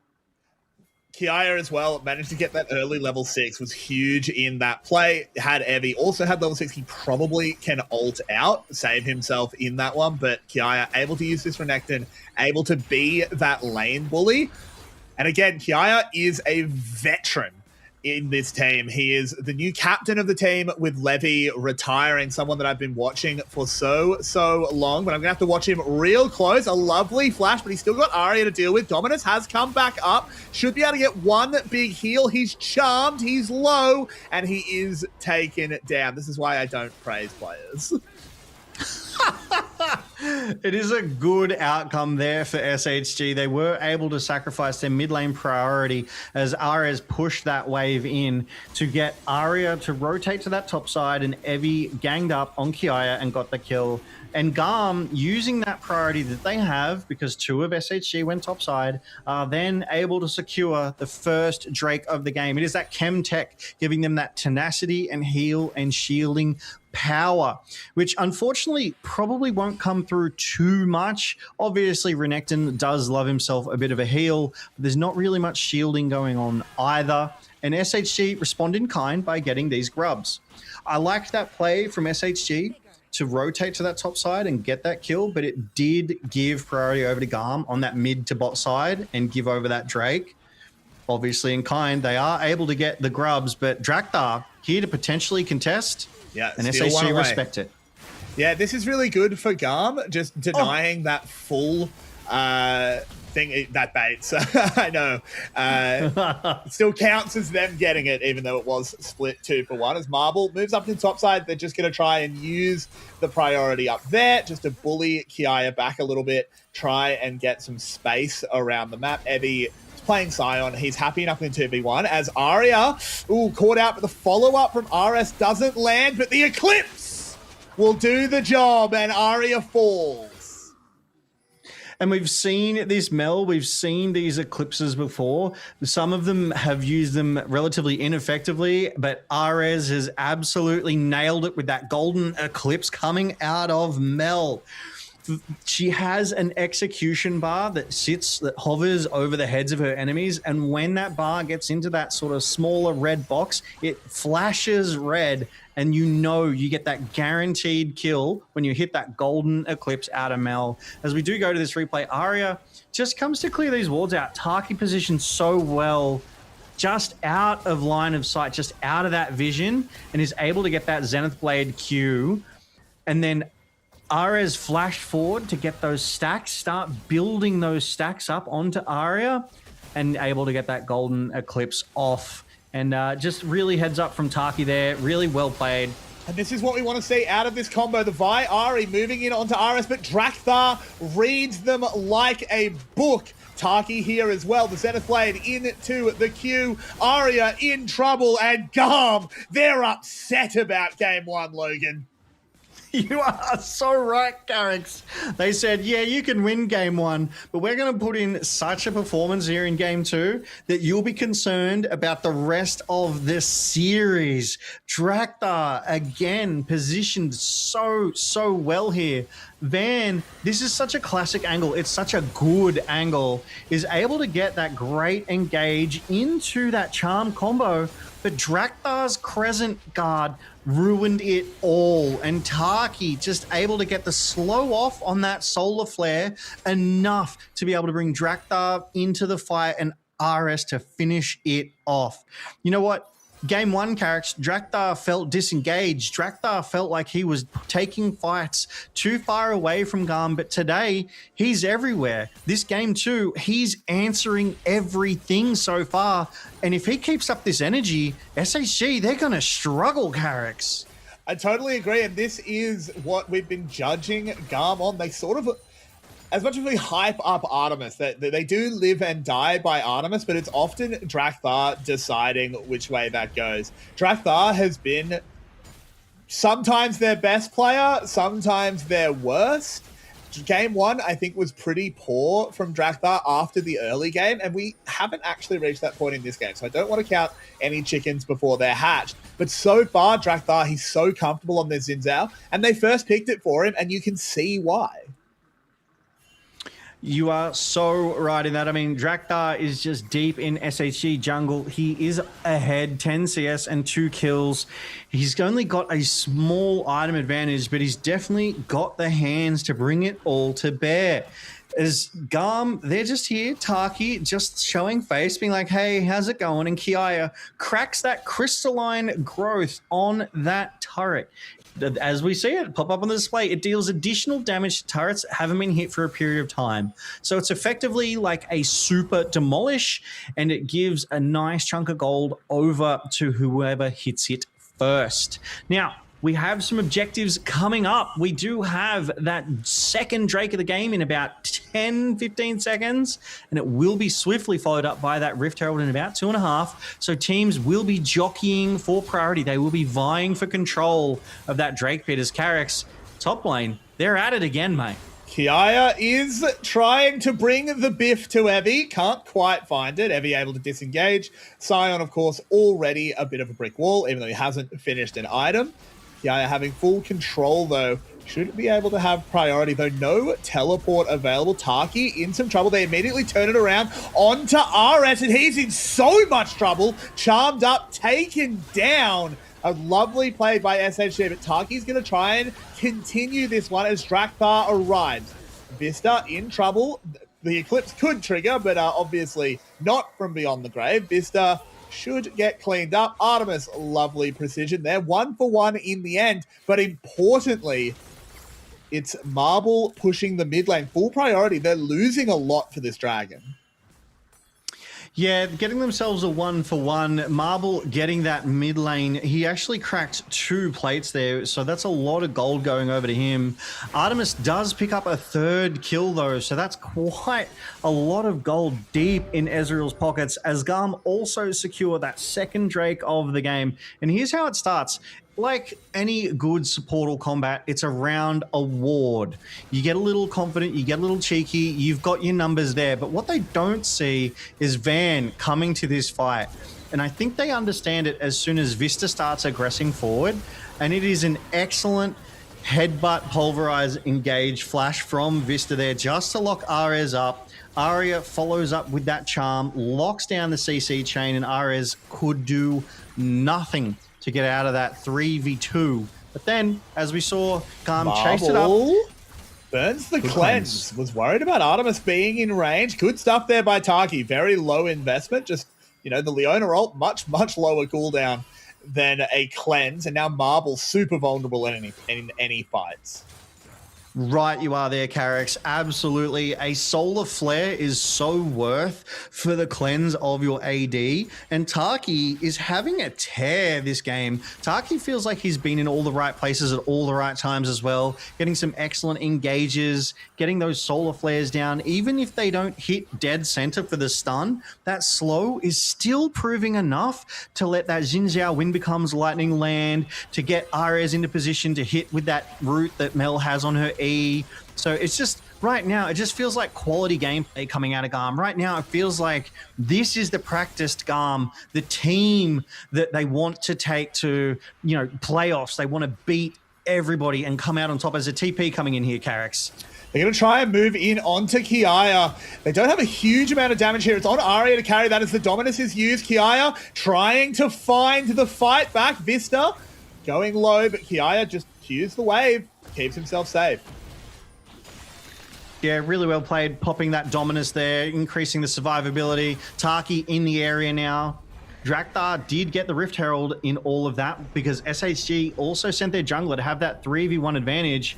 And Drakthar looks to be taking this mid-tier 1 and cracks it wide open. SHG, they paid a lot for this. Taki finds the cheeky play onto Vista. Does not have that ultimate now. Kiaya trying to find the way in. A great play there by Van 1, and now they're going to turn it back around. Taki is tanky with the Aftershock, but might not be tanky enough, as under the tower they go. Arya lands another charm. And this is why I called out the Aryan draft. Was forced to burn that flash there, though, to be able to land that charm. But SHG, it's good they were able to get some value back on that bot side as Carrick's. RS having to burn his flash to get away from the Sion. No mana to continue this fight, so just clears out the way. Has burnt that ghost and that flash, as you pointed out there. So critical summoners burn from Ares. The flash burn from Arya earlier, just to make sure he got Taki under that tower. As we do go back to this fight, Taki runs straight into Van 1. Feels comfortable, feels confident doing that. And right now, SHG, they have 3 people in the area, so they probably assume, why not? I'm fine. But Taki, again, with that Solar Flare, just landing that slow, sets Kiaya up to come over the wall and take him out. Now, here is unfortunately where Van One being so close when that fight broke out, he was able to rotate back around and turn it back in favor of SHG. So GAM, they do give over 2 kills for the 1, but they did get the flash out of Aria, and they were able to get that priority on the top side where they got that Rift Herald and cracked that mid-tier 1. So overall, I'd say they're still okay with that exchange, Carrix. I totally agree. Like, it goes from being an incredibly positive play for GAM to just being a positive play. It's still good for them as, ooh, Marble in trouble. Taki once again finding it all. And MF flashing away. Saw Artemis laying down that arcane barrage and was like, nope, that's not for me. Flashes away. So now that is some critical. Drakthar goes in. Ooh, they're pincering here. They've activated the play. Van One goes in on to Artemis, but can they actually find the kill? It's another fantastic charm from Aria, locking up this ADC. Drakthar has gone down. Garma outnumbered. This is going really, really badly. Eclipse trying to get some damage back. They managed to get one. Kiaya, very, very strong here. Can he find anything? Goes on to Aria. Doesn't quite have the damage. RS joining the fight. It's a bullet time. Cleans up the Crocodile. Marble needs to be so careful. There is no Eclipse. It's already been used. Evie is a brick wall in front of these two. They are not the ones that can kill him. 3 for 1 at the moment, and GAM are still on the run. What started out to be a good fight for GAM swiftly turned into a bad one. SHG brought their numbers to bear so much sooner, as we do see Aria, Solar Flare out, gets the cleanse. Moving in onto Marble. They've got a lot of damage here with the Mel, but doesn't have the ultimate, can't finish him off. Yeah, that Golden Eclipse does have a pretty decent cooldown on it, as Drakthar gets a good win, becomes lightning down, and goes back in, decides to engage. And as you so rightfully called out, GAM had such a beautiful pincer here, but then SHG effectively counter collapse on them, and GAM is stuck in the midst of all 5 SHG. Evie frontlining the world, getting some good value, stunning Kiaya here. Kiaya nearly unkillable in this fight. So much value. Ara's forced out early, and unfortunately, the Golden Eclipse, when he pulled it that first time, was a little too early. If he'd waited just another 1 or 2 seconds, it would have been able to execute, because Kiaya had dealt some additional damage. And as we see there, Ares is just pumping damage out of that Mel. So that fight, ultimately, it was over nothing in the jungle. So the teams are back up and ready to go. The Baron is on the Rift. We do see the supportal combat for vision control around that pit. Artemis just kept poking. Drakthar here. Aria might be caught. Has to use the ultimate just to try and get away. The Crescent Guard coming out. A lovely solar flare and that true shot barrage as GAM get this one going, but they immediately turn it back around onto Artemis. This is why we play the Vi. How has it gone so wrong? RS thrown into the enemy team. Goes Golden is going to go down as the bullet time comes out. Triple kill picked up. Oh my word. Carrix, what did I just watch? GAM got an amazing setup for themselves. That was a solar flare onto 3 with an arcane barrage over the top to boot. Forward, Logan. Yeah. And unfortunately, GAM just lose that fight convincingly.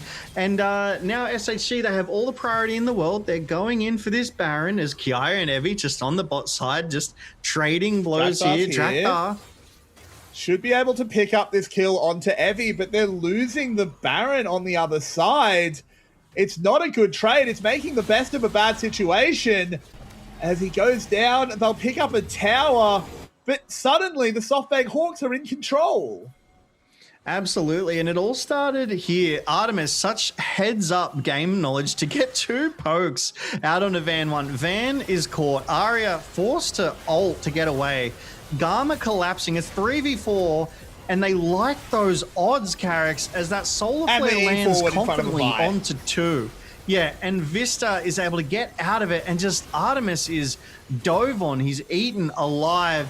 Vista, MVP of this fight here for SHG, able to lock them up. Carrix.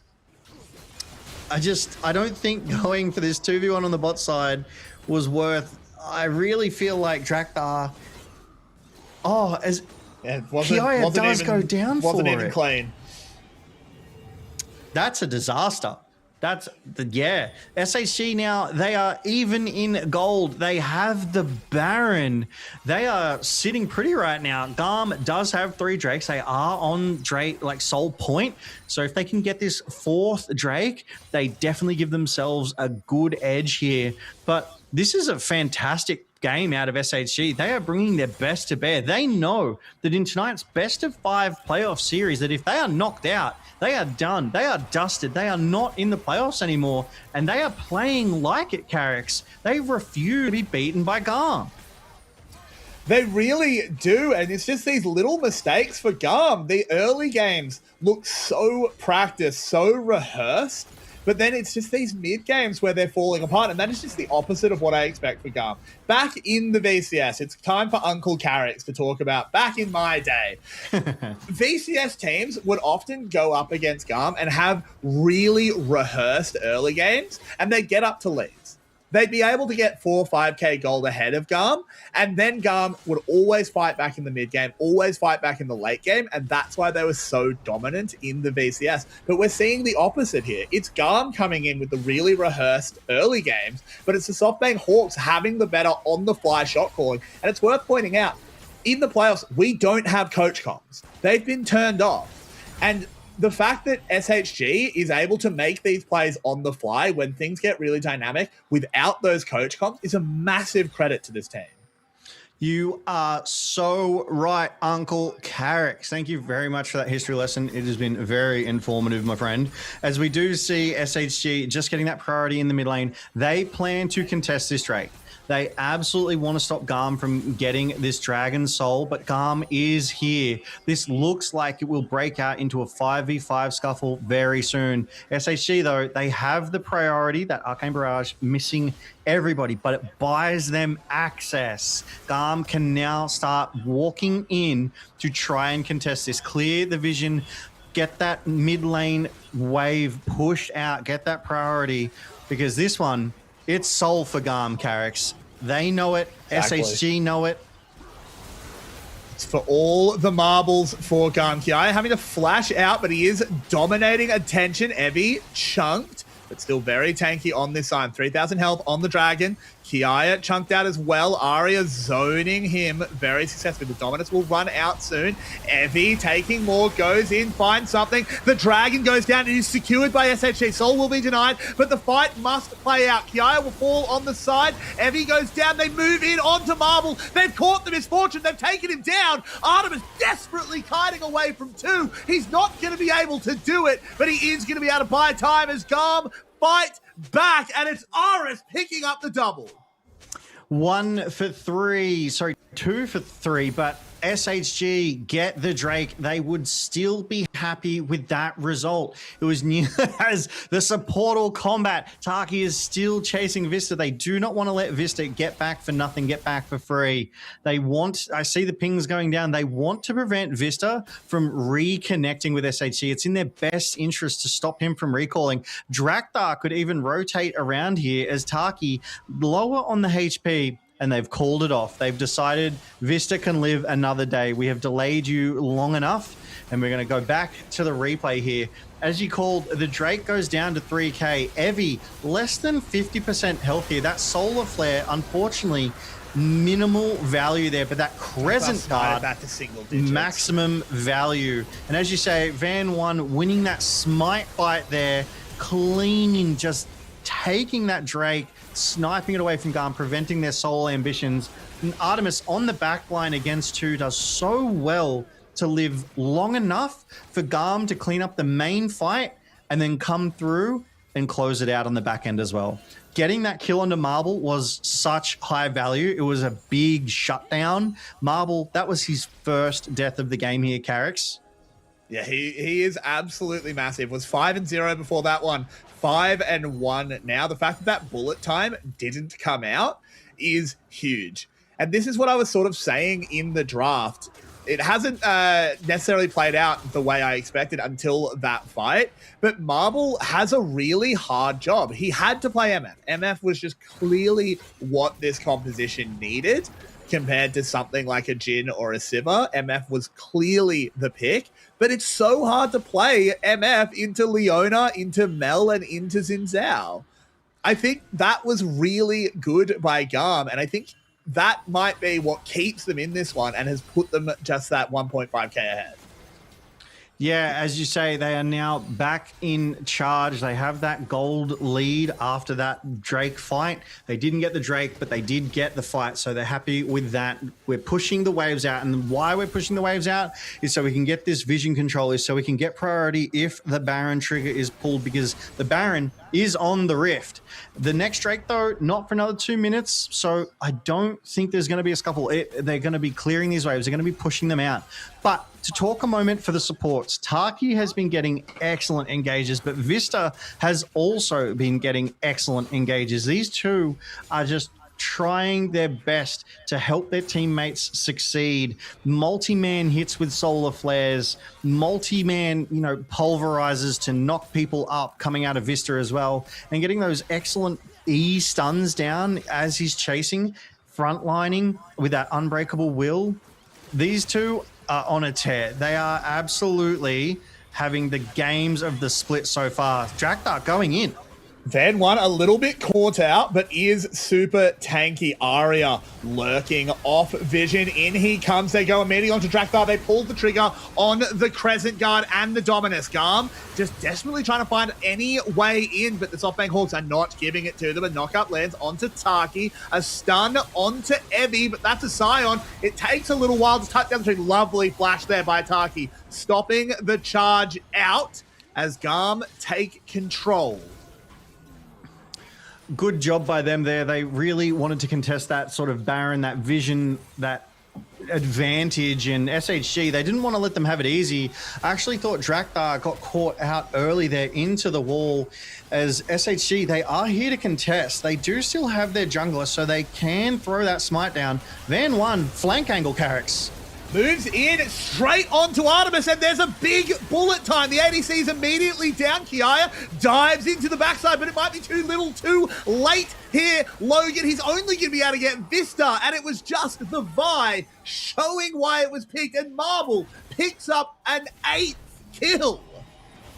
Marble is showing. They spotted him as well. Does reflect the charm, but in comes Van. Oh no, that is going to be RS caught, taken down. SHG with full control. They can't go for the Baron because Dragon is spawning. That is a small reprieve. Can Drakthar rush this down? I don't think he can. Ooh, actually, he's calling their bluff. Away. He's calling their bluff. They bailed on going to the Dragon. As we see it here, Van 1 goes around the world, is spotted on that ward there, so they know that he's deep, but look at that. There's no vision around the back of the Baron pit, so he's able to get this fantastic flank, even though he's spotted, but Artemis was mid-Arcane Barrage, so Marble is just able to get a beautiful bullet storm down and take Artemis out. And Marble with the fancy feet, Vista knocking both Kiaya and Drakthar up, just preventing them from being able to get onto Marble was fantastic. They peeled and protected Marble so well in that fight. Just maximum value. Ares gets that E-root onto Arya, which is why that reflect there didn't do too much, but well played by SHG. I really do like the layering of the CC and the peel that they brought to bear for Marble. And I think someone I also want to shout out was Arya, because the thing that confirmed Artemis's death was obviously the Vi engage, but it was also a charm landing. I called out the Arya draft. It was first picked for SHG. It just makes sense. They're going on to Vista, but that's an Alistar with an ult. They're not going to be able to deal the damage. In that replay, we did see SHG has picked up that Dragon, delayed Soul by another 5 minutes, but Baron is still on the map, and the gold is so even. This is such a hard game to call, because yes, Marble is massive, but he's still playing MF. He's still super immobile. One misstep by this SHG ADC, and GAM right back in this. He does have Guardian Angel though, so he does have that extra layer of survivability. You're going to have to kill him and Van 1 at least 2 times to actually take them out of this fight. Artemis himself though does not have that GA. His 4th is a more aggressive item, so he does have more kill threat, more kill potential coming out of him right now because of that Arcane Shift and Flash. He does have that mobility to escape. We do see GAM though, they are on the Baron. They're forcing SHG into them, and Evie is on that bot side. He does have TP though, so I think they just want to bait them in as it's come through. Well played by GAM there. They just wanted to bait that TP out. Evie had to answer, and so now they have that advantage if they do go to pull that trigger again. The TP's equalized Evie with that massive shield from the roll quest. Won't be worrying about very much. Does allow SHG to pick up a lot of vision control here. There is that one ward unspotted in sort of the runway of this Baron pit layout, as I call it at least, as SHG now starting Baron. GAM should be very aware of what's going on though, as they're calling in the troops. True Shot Barrage to spot it, do a little bit of damage. They need to find their way in. Artemis throwing the damage. Arya lurking on the side. Drakthar needs to get in, needs to be able to smite. Over the wall, he can't get in. There is the Baron secured for SHG. They take down Kiara as well. And Artemis again takes the charm. This time he might survive. Kiting it out, needs to kill Arya. Does. Can they fight their way back into this one? I don't think they can, as Drakthar will get bullet time. And SHG, once again, are manhandling them in the 5v5. They answered GAM's bluff, and then they turned it back around onto them, Carrix. GAM said, we're going to start this Baron. You need to meet us. SHG said, no worries, we will. Then they stuck around. They started clearing out vision. They started setting themselves up for Baron. And GAM, they only get in at around 5,000 health. They have to go into an SHG that is set up and ready for them. Kiaya could not move. He got no value. Marble just stayed at max range. Evie CC'd him out and down. And Arya and Van 1 just in on Artemis, very nearly taking him out. SHG, they responded, and then they called GAM's bluff, drew them into that fight that they wanted, and they won it. They now have 3 Baron-empowered members on this Rift, including Marble. Carrix, this team, SHG, they have set Marble up for success. They knew the challenges he would face, and they were able to answer them, protect him, peel for him, and he has brought his best to bear, and it is proving a lot for GAM to be able to handle. I mean, when you're looking at a 10-1 enemy ADC, a full item up on yours, that is certainly dire straits. His inner tower will be taken down. Someone I need to see a little bit more out of these fights is Kiaya. He has an individual lane lead. He's against a Scion though, so that's fairly meaningless. I need to see him actually serving as a frontline, because right now he is just getting cut down. Yeah, like we saw in that Baron fight, he was 1v3'd just in the back, did absolutely nothing. If anything, he was a temporary distraction, but he went down like paper. It was quite surprising because, as you say, he should be bigger than that. He should be tankier, but we do see this engage try rate and do something here. Arya on the side gets dissuaded from the play by RS. Taki again just trying to find damage. Kiaya has a massive flank. They need to try and get onto Marble, but Vista's going to do his best to prevent it. Lovely pulverize, stopping that flash play, and they go in on the other side, holding everything up. Van 1 is just going to heal, and then bang, bang, bang, bang! The bullet time rips through GAM. SHG are destroying them on the Rift, and Logan, we are looking at SHG moving to match point. Carrix, I can't believe we said this, it's game 2, and SHG, they're going to take the win right here. It's 5 versus 1 again. It's like a repeat of game 1. 5 versus 1. Artemis has to hold off for at least 20 plus seconds. And he do it. He goes down, and SHG claim a second Nexus, and they are 1 away from week 2 of playoffs. SHG. You'll get 2 from me because that's 2 wins now. GAM with the world to overcome, to conquer here, as SHG are on match point. point. Carrick's 2-0 in this best of 3 knockout series. GAM is 1 game away. If they lose the next game, they're out of the playoffs altogether. They have to do something here. SHG is playing the best I've seen them so far, Carricks. They have ramped over this split one. They started slow. They got stronger through the mid period. And right now, they're looking like the big bads. And GAM, they don't have answers for them right now, Carricks. They really don't. And again, early game, GAM is looking very scripted, very rehearsed. And I say that as a pure positive thing. That is what you want to see. But it's the mid game where they're falling apart. It looks like they don't have a strong voice to shot call, to really say what needs to be happening. And they need to figure that out if they're going to get the reverse sweep, if they're going to claw their way back into playoffs. And I mean, you look at that damage. Artemis was pumping, Ares was pumping, but they just weren't able to convert it into those kills. And over here, we thought that this was a fantastic return from GAM. The Arcane Shift, Barrier Flash, Vista goes down for nothing, Taki tanking very nicely, zoning very nicely, and they're just able to get 2 for nothing in a 3v2 under a tower dive. And Van 1, he kept diving under these towers and he kept being answered in this early game, but just proved over the course of the game he was able to land these ults consistently. He was able to get great flank angles and just disrupt anything and everything that GAM wanted to do here, Carricks. It was quite brutal to see Van get in the back lines consistently. Exactly. We called out the Vi-Ari combo and it just kept happening the entire game. There were charms landing that frankly looked impossible. Arya, check him PC, this not normal.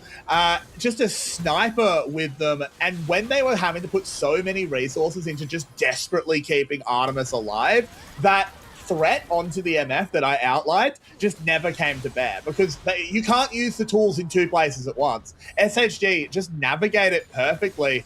And frankly, I don't see why they can't win game 3. It's not like they're losing any like huge pick to Fearless. They're not going to be pushed super deep. GAM need to respond and they need to respond in force. And as a reminder as well, because this will only be game 3, Marble, Aphelios and Klaasa are still on the list, right? Yeah, they can be banned away, but they haven't been Fearless banned, so they are still champs that can be picked. And if we think Marble did well in this game, if he picks up that Aphelios again, he'll be an absolute demon. But Kiaya, unfortunately, it did feel like Kiaya just did not have the same level of impact that his counterpart Evie did. He was kept quiet even though he had the lane advantage. He had that lane lead. He was kept out of fights, or when he did get into the fights, Vista was able to keep him CC'd, keep him, knock him back out of that fight. It just felt like they never let Kiaya get an angle or get an answer. And here even, he got a great flank, but Vista instantly pulverizing, just keeping him out of the back lines, buys enough time because Vista was everywhere. Look at that. He got another 2-man pulverize in there. Just impressive stuff coming out of Vista there tonight as well. Exactly what we want to see out of him, but can GAM fire back? We'll have to find out.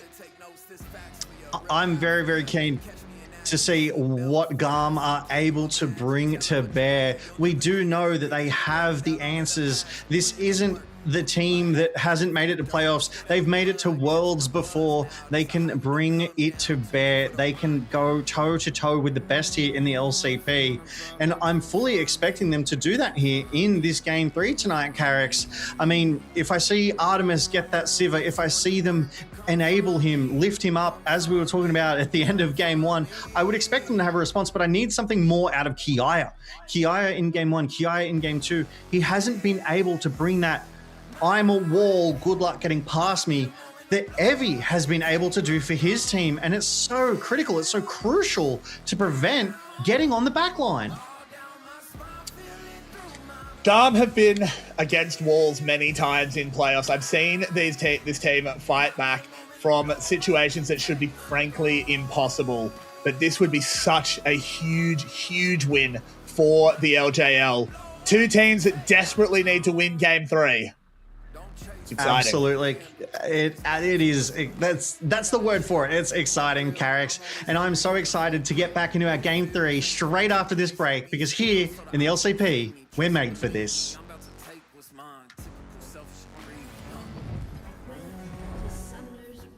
Đợi em xíu. Ê này, đi đâu đấy? Hả? Game bắt đầu rồi kìa. Chuột nổ luôn kìa. Ừ, bây giờ chuột lấy tích sát thương. Em vừa làm gì rồi? Nhiệm vụ xong rồi kìa, lấy quà đi. Em ở đó làm gì? Đi về đi. Đi tìm Akasan đi. Ataka bị xóa rồi, đọc bản cập nhật đi chứ. À, đánh thường mà đâu ghê. Đồ mới mà. Thôi không chơi nữa, đọc bản cập nhật đi rồi tính tiếp.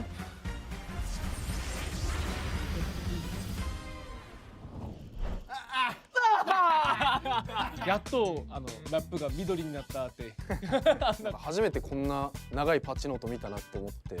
我觉得最大改正是任务吧，因为这样前面就换线不了了，只能先去做任务。すごく ADC は前より強いロールになったと思うんで楽しい。确实上路有点少，他船长后面有点游龙。 现在节奏跟之前完全不一样。クエストの影響でスタップが起きないっていうので、こう連戦がより頻繁に戦闘が起きて、主導権を得るためにこう戦うことが増えていくと思うので。Phiên bản này thì sẽ cho khán giả coi được rất nhiều kiểu giao tranh này kia vui hơn mấy 10 thiên. 我感觉就是钱会来得很快吧，因为塔皮每个塔都有塔皮，塔钱也会让游戏进程变快，大家装备会成型的比较快。 Theo mình nghĩ thì với cơ chế trụ khi mà đẩy lính vào nó sẽ có nhiều bông hoa mặc quả trụ thì khi tụi mình sẽ lấy trụ dễ dàng hơn, tại vì khi đó thì tụi mình gây sát thương lên trụ sẽ tăng rất là nhiều sát thương. 然后2打2的话，我觉得之前太影响游戏了吧，因为每次到20分钟基本上都会在那里挂机。20分からめっちゃ戦うんだけど、今20分に上がるパロンが今めっちゃ硬いから。簡単になんかタッチできない。以中路来说肯定是科技强啊，因为阿卡丽这样很快能突发变形。新しいリチベイみたいなやつありますよ。 Tại vì mình đã đánh rất nhiều tướng lên trang bị đó, mình cảm thấy trang bị đó khá là lỗi. ADC なんでやっぱりストームレーザーなんかすごく強いアイテムが戻ってきたので、なんかやっててすごく楽しいなっていう。Và mình cảm thấy khá là thú vị khi mà chơi ở phiên bản này. Read the patch notes. Go read the patch notes. Please read the patch notes before you play.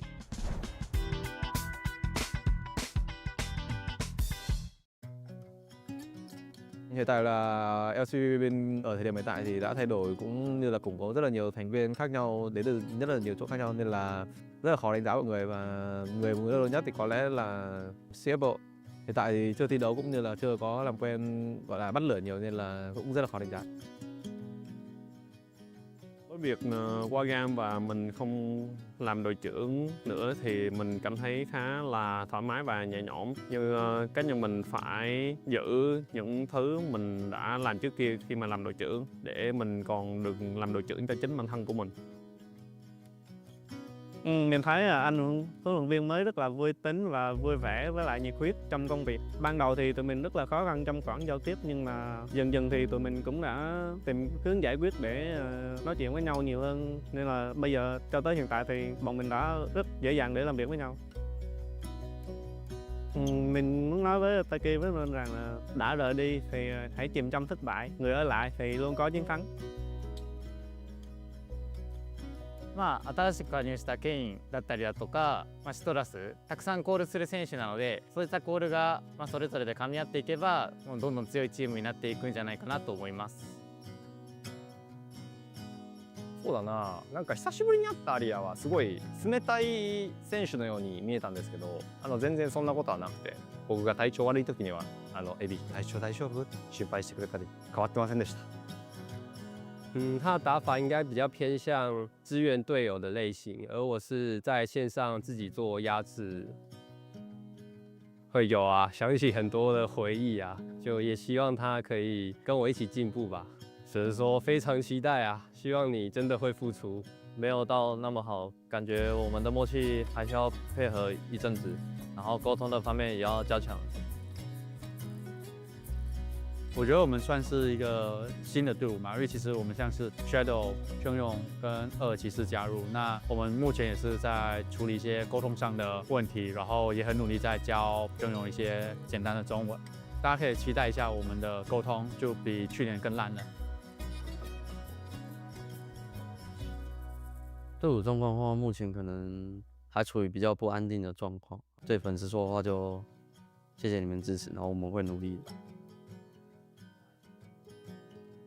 CFO，因为我们这一队都是跟 CFO 有一些渊源嘛，就是可能是淘汰掉了或者就是不被选上的这样。我是不被选上的。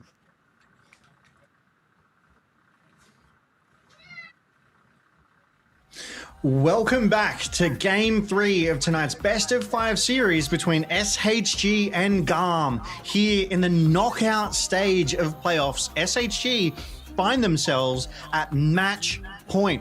They won Game 1, they won Game 2, and we are about to see if they can take Game 3 and send GAM hacking. Carricks as GAM gets second pick and red side for this Game 3. This is so exciting. We looked at the stats of this matchup before we went in. In the LCP, SHG had only won 1 game against GAM. Well, they've won 2 tonight, and they are 1 Nexus away from taking that next step and actually winning a series. And this is something I really want to shout out. Throughout time where there's been this LJL, it's always been a bit more of that smaller region, but it's had such passionate fans. I distinctly remember so many times sitting in Discord calls with Nymera, who people I'm sure are familiar with, around the LJL and just having him gush to me about how they're going to do it. They're going to take out the VCS. They're going to take that big step up. And it never ended up happening. But today, it looks like it finally will. And it's not just the VCS, it's GAM. This, historically, is the king of Vietnam. Yeah, it seems uncharacteristic out of GAM so far in these first 2 games, but they are not out of this one yet as we do go to draft for our Game 3 here tonight, Carricks. And SHG, true to form, have banned away that Aurora one more time. They do not want to allow GAM to have that flexibility. And I think this is just really showcasing that they've done their research. They do not want Ares to play it. They do not want Kiaya to play this Aurora. GAM, they've banned some fairly standard bans here in the LCP, Virus and J4, and SHG have responded with the Ambessa ban of their own. J4, they know Drakthar loves J4. He does have a 100% win rate on it, so it's a playmaking tool that he is comfortable on, he is confident on it, and they refuse to let him have that as well. So just really smart banning coming out of SHG, Carricks. What's interesting is Rise is still up. I sort of lost track of who has first pick here. I think it'll be GAM. If they can get Rise for RS, I think that's a huge start for them. Yeah, so GAM went second pick red side here. Okay, so Rise should go to Aria then. Yeah, I think it's been really well played there. They have the priority. They could pick that Rise, get that playmaking machine that he can be, those realm warps, teleport himself, his team, be that absolute phenomenally powerhouse of a DPS threat. If they don't pick it up here, though, surely you would expect GAM to prioritize it for Ares in their mid lane. So it will be interesting to see what they opt for. And there it is. Rise picked up. We called it, we expected it. I was sort of looking for what the trade might be as Evie gives us a signature thumbs up, and he must be feeling pretty good. I was looking for what the trade for the Rise will be. I can't spot it at the moment. I don't see a really high prio jungler. Maybe the Malphite has been touched on 26.3. Jace, of course, was pretty heavily nerfed.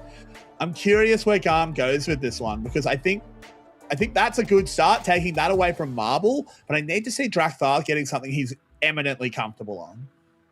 Drakthar's most comfortable champion, as you say, right now is J4, and it is banned. Wukong not available, Vi not available, Nocturne banned away as well. So his champ pool is taking a hit right now, as Mundo also banned away. That would force him onto the likes of like a Lee Sin, maybe an Aatrox, which you've seen him on before, but let's see how that one plays out. As Talia picked up for Ares on Team GAM, and there was that Malphite hover. He has not yet been picked up.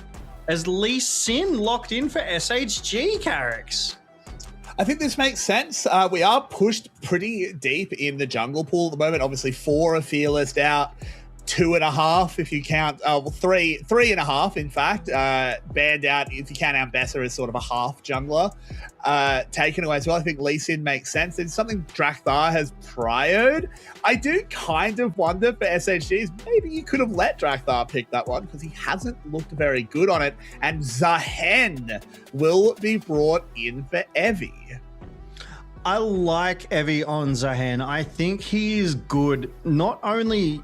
Even if he's not able to win his lane, he's able to play Zahen really, really well in those team fights and bring so much value that I think this is a really good pickup for Evie in that top side for SHG. We do see Kiaya lock in that Gnar, and he has had some pretty good performances on that Gnar through the LCP, but Caitlyn banned away. So we are getting real deep in these champ select pools, real deep in these bans here as they ban Caitlyn away from Marble, but Aphelios is still up. Surely GAM have to ban Aphelios as their next ban. I'm going to call that now, Carrix. They're going to ban that one away for sure. It would make a lot of sense. You don't want to give Marble what has, in my opinion, been his best champion. The question is, of course, where do we go for the Ashe is actually taken away? They're getting rid of these long-range ADCs. I guess if you're kind of okay when you've got the Kai'Sa, when you've got the Talia, maybe you're okay going into the Aphelios. He is immobile. He can get caught. I do feel like this is a draft that GAM is like, we'll let them have this, we'll let them have that. We have the strat, we have the answer to it. As we do see the final bans come through for these round 2 bans, we have Poppy and Malphite banned away, as well as that Caitlyn and Ashe. So double AD from GAM and a jungler and support and all jungler, because Poppy is a good flex from SHG. That Aatrox picked up by Drakthar. That is that deep jungle champ pick, and we fully expected to see this coming out of SHG. They have picked up Aphelios for Marble, and Thresh has been picked up for Vista here. I don't know, Carrix. I feel like SHG got everything they wanted and more. I think GAM is in for a struggle session this game. I really agree. I do think this Aatrox hasn't worked for Drakthar. He's looked really lost on it. Maybe the scrims this week in the lead up to playoffs have shown that maybe it works a little bit better. They've worked it out. But giving Marble the Aphelios immediately, Vista as well has had some fantastic Thresh performances. Thresh as well, really good at gatekeeping an Aatrox, gatekeeping a Kai'Sa. It's hard to jump into the backline while Vista can just stand on top of Marble and be like, wherever you come from, you're getting flayed and you're getting hooked, and it's just on you to have your flash, which means you can only do it every 5 minutes, and if you flash for any other reason, you can't jump my ADC. It's a very... I think SHG, they put together a fantastic comp. Yeah, it's definitely a very finite win con, having to use your flash to play around that. But I think this is a fantastic draft coming out of SHG. They've definitely built something that I feel GAM's comp will struggle into, quite frankly. So it does remain to be seen how they'll put these pieces together, how they'll play it out. Like we saw, GAM were able to get an early game advantage in Game 2. Maybe they'll be able to get it out again here in Game 3. As we see the teams coming together for what could potentially be the last game here tonight. We see Evie, Vanwan, Aria, Marble, and Vista of SoftBank Hawks Gaming versus Kiaya, Drakthar, Ares, Artemis, and Taki of GAM Esports in what could potentially be the last of the games here tonight. Now, best of 5 playoffs knockout. We are on Summoner's Rift, Carrix, and these runes... yeah, they're quite normal. Pretty normal. I think the only thing to look at is a mismatch in Unsealed Spellbook. There is potential for Taki to find a TP, find a reset into moving into a grub fight around that 7-8 minute mark. That is one thing to watch. Other than that, nothing to really write home about. Yeah, as Arias gets a nice little trade onto Arya there just to start this mid lane trading off. Both junglers starting in their respective top sides too. So everything is mirrored. Everything is matched right now. But I do like seeing Evie on this Zahen. He has played this fairly well through the LCP split. And whenever I do see him on it, I'm like, that was a good play. Because Zahen, he's the newest champion on the Rift, and he has a really nice hook, and it can hit multiple people. And I've seen him land 2-3 multi-man hooks several times, and it just changes the way that the fight plays out, and it puts that pressure on the team. They have to respect that hook. That they do. So far, Zahen has not super impressed me in the LCP, but Evie has been having a good series. I think he has the potential, as you said, just landing those W's, just being really threatening. Because as soon as Zahen stacks up the passive, you basically have to disengage the fight. Yeah, really does like to trade over a period of time rather than short bursts, likes those consistent longer fights to be able to build that passive up, which is essentially a free death for him there. But Zahen, Lee Sin, and Thresh kind of as your frontliners from SHG, with Ryze and Aphelios as your damage dealers, is quite a scary prospect, as Vista just throws a hook out. It unfortunately does go a little bit wide.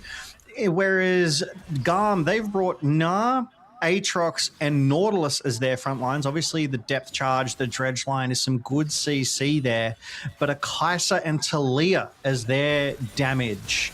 It will be an interesting match. Good flick.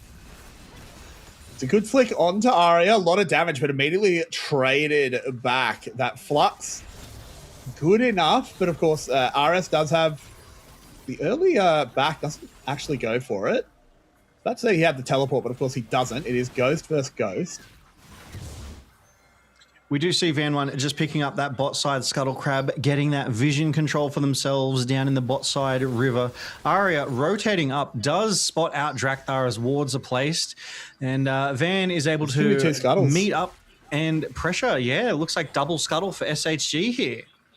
Yeah, Drakthar can't approach. Kiaya will come in to make this a bit interesting. Has a slight health lead. Is in the Mega Gnar as well. Van dashes over the wall. Arya ghosting, putting a huge amount of damage onto RS. But now the fight starts off in real force. Kiaya flashing away, goes back into Mini. Will go down immediately. Drakthar needs to find more, but the stacked passive. Oh no, Logan. It's gone wrong. It was just a Scuttle. It's always just a Scuttle until it isn't, Carrix. Then it's a bloodbath. We love the Scuttle Crab here in the LCP. It has been the result of many, many fights breaking out and many, many deaths. And unfortunately here, great hook from Vista there. Unfortunately here, it will stay the same way. A Scuttle means a fight, and a fight means death, and it right now means an SHG advantage as they go up 2-0 against GAM. They have a tidy 1,500 gold lead right now at only 4 minutes. So, Carrix, it's fair to say everything is just coming up SHG right now. 100% coming very much up. Then you see Evie has double buffs in the top lane now. Kiaya might have had a good matchup, but let's have a look at this replay where it all went wrong. Yeah, we do see GAM bring their numbers to bear earlier because Kiaya did have that priority, and Evie is following. He's not going to go quietly. They force a flash out of Van1, but Kiaya is then forced to flash, and Evie also commits his. So several flashes used here, and Arya is just able to pressure Ares out of really getting involved in that fight. So well done there by Arya. It was a 2v2, but I feel like the target selection, the priority, was better out of SHG. They both focused Kiaya down and out before switching to Drakthar, and that's what gave them that numbers advantage and the 2 kills, basically, Carrix. Just that synergy again that they have been displaying in games 1 and 2, that clear communication, that target selection and prioritization. And if they can keep putting this together, I'm seriously worried for GAM. I'm very, very worried with them giving that away. I think you're meant to have a lead on your Gnar. He's going to be put pretty far behind. The Sehen is going to have Perma Prio. We see with the early lead, the triple longswords have come in from Van 1, making this dragon take even more free. And in game 1 and game 2, we saw GAM getting ahead early and then falling apart in the mid game. So what happens when they aren't even ahead early? I feel like they just get decked. It could potentially be, and we've seen SHG play like this before, it could be death by 1,000 cuts. So they've got themselves a nice lead, right? They've got a CS advantage in a couple of lanes. They've got some kills across the board. They're comfortable, and I dare say they're in control right now. And so they don't have to make the plays just yet. GAM are the ones who kind of have to, as a play comes through, Carrix. Yeah, they're going to go in onto Drakthar, the flash forward from Arya. He's in so much trouble. There is no way out. And Drakthar has been caught and cooked. And that is just the power of Rise. This is why they were banning him in games 1 and 2. And now that we're deeper in Fearless, he has to get through. But that Realm Warp, that ability to just engage and bring members to bear, Arya, Realm Warped and Flash to guarantee that lockdown onto Drakthar. Drakthar just caught out. And it's not like he was caught out if it was any other champion. He was caught out because a Realm Warp got ahead of him and just pinned him down, Carrix. But these are the things that you need to be heads up about. These are the things you need to know and be aware of if a Rise is on the map. And unfortunately, Ares just wasn't there, didn't have that Weaver's Wall to cut off SHG's advance. As we do go to this replay, there's the Realm Warp. Van 1 gets in it as well. So suddenly there's 2 of them, and the flashes are burned to get onto Drakthar. Evie is there. He's rotated from that top side, and there's no analysis to be done here. It was just a clean kill. It was more than clean. It was pristine, Logan. And on the bottom side as well, we saw Taki having to flash away from Marble and Vista. This Nautilus is down his flash. They have a little bit of prio down here with Drakthar being invested, but GAM is frankly just losing slowly everywhere. Artemis, you better have the carry pants really bolted on nice and tight. They don't even get the blue buff. Yeah, SHG just bring their numbers to bear in this jungle. They place the ward down. They know GAM can see that ward, and they're like, we don't care, as they have the numbers advantage everywhere, it feels like right now, when frankly they shouldn't. We see this experience graph pop up, and Ares is just leading the charts, but Kiaya has a small advantage over Evie as well. And as we say it, that changes, and now I'm made a liar. But SHG, with all the priority in the world, Arya already 2 kills. That's an accelerated Rise, Carrix. That is a scary proposition. We've seen so many Rises come from behind and help their team win, let alone from in front. GAM, they need to put something together. They need to have an answer here. Ares, I feel, needs to get active on these Weaver's Walls. Drakthar needs to be supported. He's nearly 20 CS down on Van right now, Carrix. As SHG, they're going to take these grubs as well. They absolutely are, and there's nothing that GAM can do about this. Drakthar is only just now rolling back out onto the map. Kiaya can't do anything. He can't move over. This Lee Sin is far too strong. This is domination by the SoftBank Hawks, and I just want to sort of go back to this historical narrative, because this is never what we saw in the LJL versus VCS matchups. The LJL versus VCS has always been very scrappy. When they've played at Worlds, when they've played at MSI, they were always scrappy games, and in the end, it was just the VCS had slightly better hands. Drakthar does use the sweeper to spot that out. The VCS were always just a little bit better mechanically, a little bit better macro-wise, and it always got them over the line. But today, this is completely different for the LJL, as a Lantern should get Marble to safety. Doesn't actually take it yet. This might be a little bit risky. Goes down. A fight back for GAM. But just to finish my point, so far, I think Arya has clearly been the better mid laner. Evie has been fantastic. Van 1 has been fantastic. This is just LJL on display. Drakthar now trying to get out, but he can't do it. Cleaned up by Arya. Yeah, so Marble was unable to take that lantern. As the fight continues here, Carrix, SHG just looking to get... watered. Yeah, so you instantly see GAM throw those 3 wards down, making it extremely difficult, if not impossible, for Marble to actually click that lantern and get out of there. So they've seen this play before. They know how to handle it if they've got the wards, which at that time they did. So it was well played by them to be able to shut down that lantern escape for Marble. As we do go back to this replay, and we'll see it here again, great vision control from Taki. Gets that depth charge, the wards, 3 of them. So Marble is just unable to click. He is stuck in that fight. And frankly, you know, just makes the right call there. Vista runs away. No point giving over 2 kills. And SHG, they do convert their priority across the rift here onto this dragon. And they chunk Taki low, having to flash away, but Vista with the follow-up lets Marble claim the kill. And my word, the SHG dominance just doesn't slow down. Yeah, this is death by 1,000 cuts, but it's only going to be 100 because these cuts are deep and they are applying them swiftly here, Carrix. It just feels like GAM, and I know it's still early game. It's 12 minutes in and it's only a 2,000 gold lead, but it doesn't feel like GAM has any answers. It doesn't feel like they've got the same kind of proactivity. Yes, they did get that bot side, but Marble would have got away if it wasn't for those wards, so I feel like it was more playing around that. You know, I don't want to say, what is it, complication, mechanic, if you will.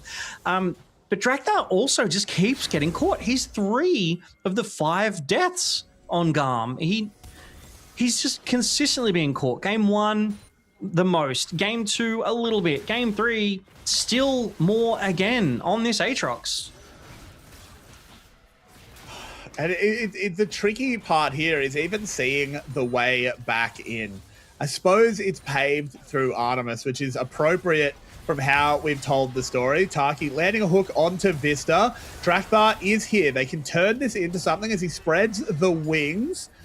But do they want to go under tower? I think not. And that is just going to be Drakthar, just a little bit too slow to the play again. Absolutely. Kiaya has to play this one to perfection as Van One comes in the flash. Dodges the Sonic Wave, but look who's here. Aria, surprise, under the tower they go. Rune Prison brings the damage, and Van One picks up one for himself. Kiaya knew as soon as he saw Aria that it was over. I was watching the player cam and he just scratched his head. He's like, oh, all right then. Well, I guess this is happening because it was a 3v1. It was Aria using that Realm Warp to proactively get involved in this fight. And their mid laner is now up 3-0 over an invisible Ares. He has not yet been involved in anything that's happened on this rift. He's an item behind his counterpart, just having now completed his first. And those role quests are coming through, but this feels like an uncharacteristic showing from GAM. This feels like almost like there's no hunger to win here. And I hope they start putting it together because this is a knockout. This best of 5, if they lose this match point here, they're done. They're dusted. Their playoffs hopes for Split 1 are gone, Carrix. Exactly. This is, double Elim only kicks in next week in the next round. At the moment, this is just one loss and you're gone. And GAM are just sitting at the precipice. They're already 2-0 down. They're 2,000 gold down in this game 3. Drakthar once again marked. Van One just bullying him on the lease in. A hook will land, but nothing will come of it. They can't even secure the chickens. Yeah, look, when you can't go to KFC and get that Zinger Stacker combo that you ordered, you know you're in dire straits. GAM, all that they can do here is clear out that vision. Van One walking forward, just knowing that SHG right now are in control. They have eked out a 2,000 gold lead for themselves. And we take a quick look across the rift. SHG, they have vision control in GAM's topside jungle, and GAM, they don't even have a single ward on the rift right now. So they have no vision. They have no, except that control ward just put down on topside. GAM do not know what SHG is doing, ever, at all. This is SHG's rift, and GAM, you are in their territory.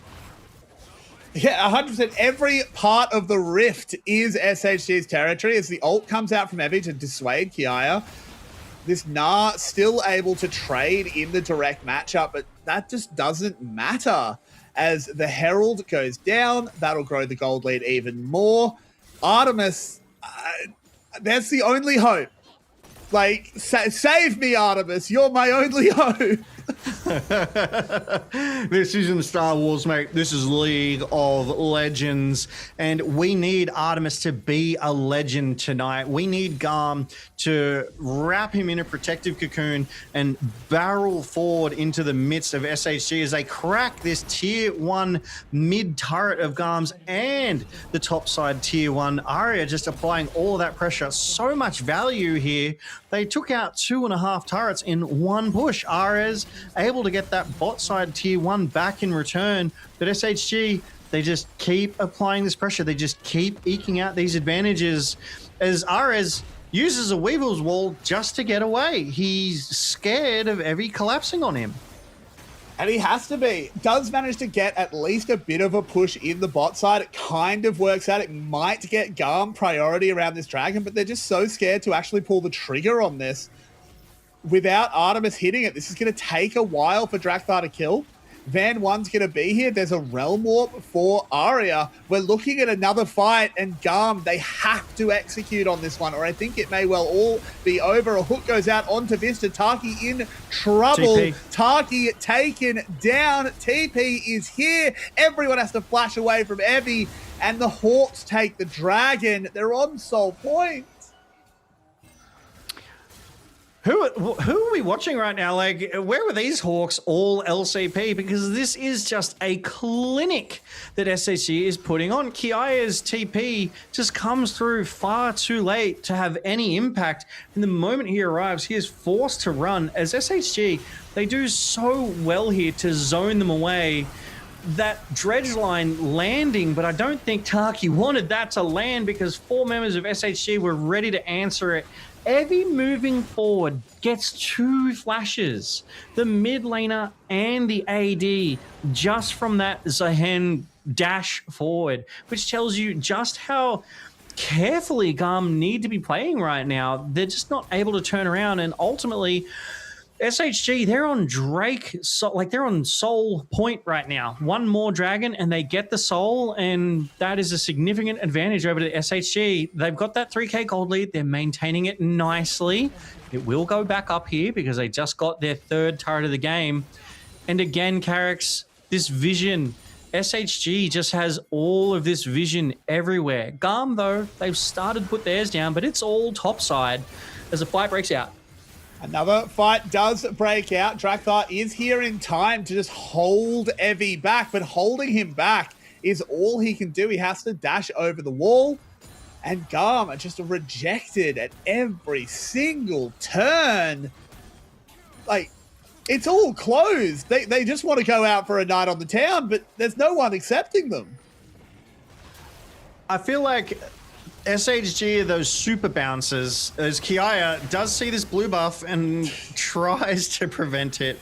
We do get some poke coming out of it. Oh, GAM want this. I think they have to try and take every fight that they get offered because it doesn't get better. Aria only gets stronger. He wasn't going to be able to join that fight, so they thought, hey, like, there's no rise here. We have a shot. But Aria's already level 14. He doesn't even have the extra skill point from the Rod of Ages yet. This is going to very, very quickly be a 3 points in ult rise. And once that happens, he's just a lawnmower. And unfortunately, Kiaya and the rest of GAM just look like unkempt weeds. Yeah, right now, Kiaya, Drakthar, and Ares, it just feels like they don't have any answers. They are topside right now. They look to be trying for something. Artemis does land that W. But I think this, I think this might be a mission too far, so they call it off as SHG make good on their escape. But even though Marble has kind of had a quiet one, it's the rest of SHG that are just so proactive on this map that they're collapsing so quickly. They're giving the numbers advantage that SHG need to take every one of these fights. They've got priority in GAM's topside jungle. They've got the vision control. They've started the Baron. I think they're going to force GAM into them again. Yeah, 100% they are, and there's no reason why they shouldn't. They are just stronger. everywhere. The Talia can't access this fight, needs to get much closer before the Weaver's Wall will be there. Drakthar, it's time to warm up those smite fingers because we need a miracle. Taki going in, just trying to sight everything. It actually starts off reasonably well. Chunking Arya out. Marvel, though, gets that first kill. Evie going into the backside, taking down Drakthar. A Realm Warp as well. Aris having to weave his wall away. SHG could just go back to the Baron, and that's what they'll do. I think this is a great play from SHG. They've done it before, they've done it again, and it keeps working for them, so why not? If it ain't broke, don't fix it. Start the Baron, draw them in, turn, win the fight, win the Baron.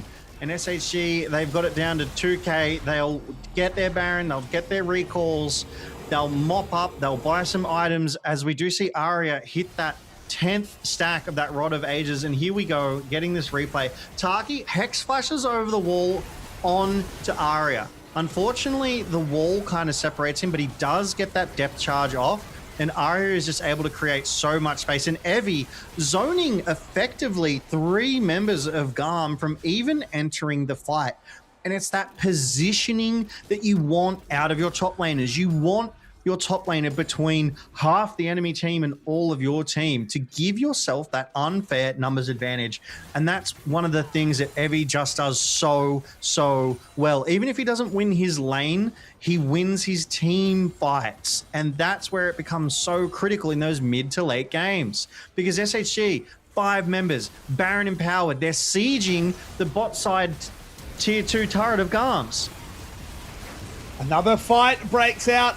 Drakthar immediately chunked out of it. Artemis is going to try and make it happen. He moves in onto the backside. He picks up 1, but 1 is not enough, Logan. No, it needs to be a lot more than 1, because right now GAM find themselves with only 3 members alive into the sieging team of 4 from SHG. And right now, this is looking pretty devastating. SHG, 7 gold up. They have 3 Drakes. They still have the Baron for another minute and a half. And Van One's just going to solo this Drake and secure that Chem Tech Soul for them, making them that much harder to kill. This is not what you want to see if you are GAM. This is SHG in flying colors, in fine form. As we go back to this bot side, Kiaya, a great engage to kick things off, gets onto Arya, able to stopwatch, buying all the time in the world. And Vista just getting in the way of that dredge line saves Arya. Like, that's what you want to see out of your supports. Artemis able to dive deep and claim the 1, but God, it comes at so much cost. He does get that shutdown, though. He does get a serious injection of gold. So Artemis does have 3 full items. If GAM can buy enough time for Artemis, he might be able to make something work here, but it's not looking good, Carrix. It certainly is not. As you said, Artemis is the one hope, and he's a candle in a tornado. And SHG are looking to shut this one down. They just don't want to even give him the chance. They're just going to brute force down the towers.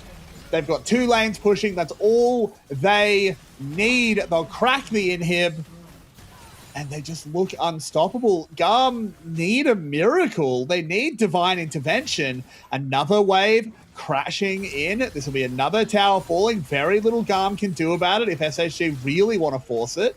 They're not going to take the risk. They're just going to back off, and they'll play the next wave. Yeah, they're no longer empowered by the Baron, so their pushes are a little less effective at the moment.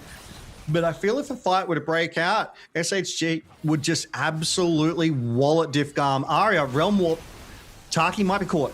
Taki is very, very caught. Just will go down. No fight back. The vision will be denied until he respawns, until he can actually get out onto the map. And that is the harder part. GAM will try and do something onto Evie on the other side, but there is just no target access. All they can do is clear the wave. Another inhib will fall. And we are on the precipice of the LJL getting their first series win in the LCP over GAM. their first series win over GAM since 2024. They now have 3 inhibitors. It is going to be a 5v5. SHG, they do have that Chem Tech Drake soul on them, so they are a little bit tankier, a little bit harder to kill here. But they still have to go into 2 Nexus turrets and 5 members of GAM. And GAM, they will not go quietly into that good night. They do want this. And Kiaya tries to engage, but unfortunately misses. And that's one less tool they have available to them in this siege that SHG is bringing to bear against GAM.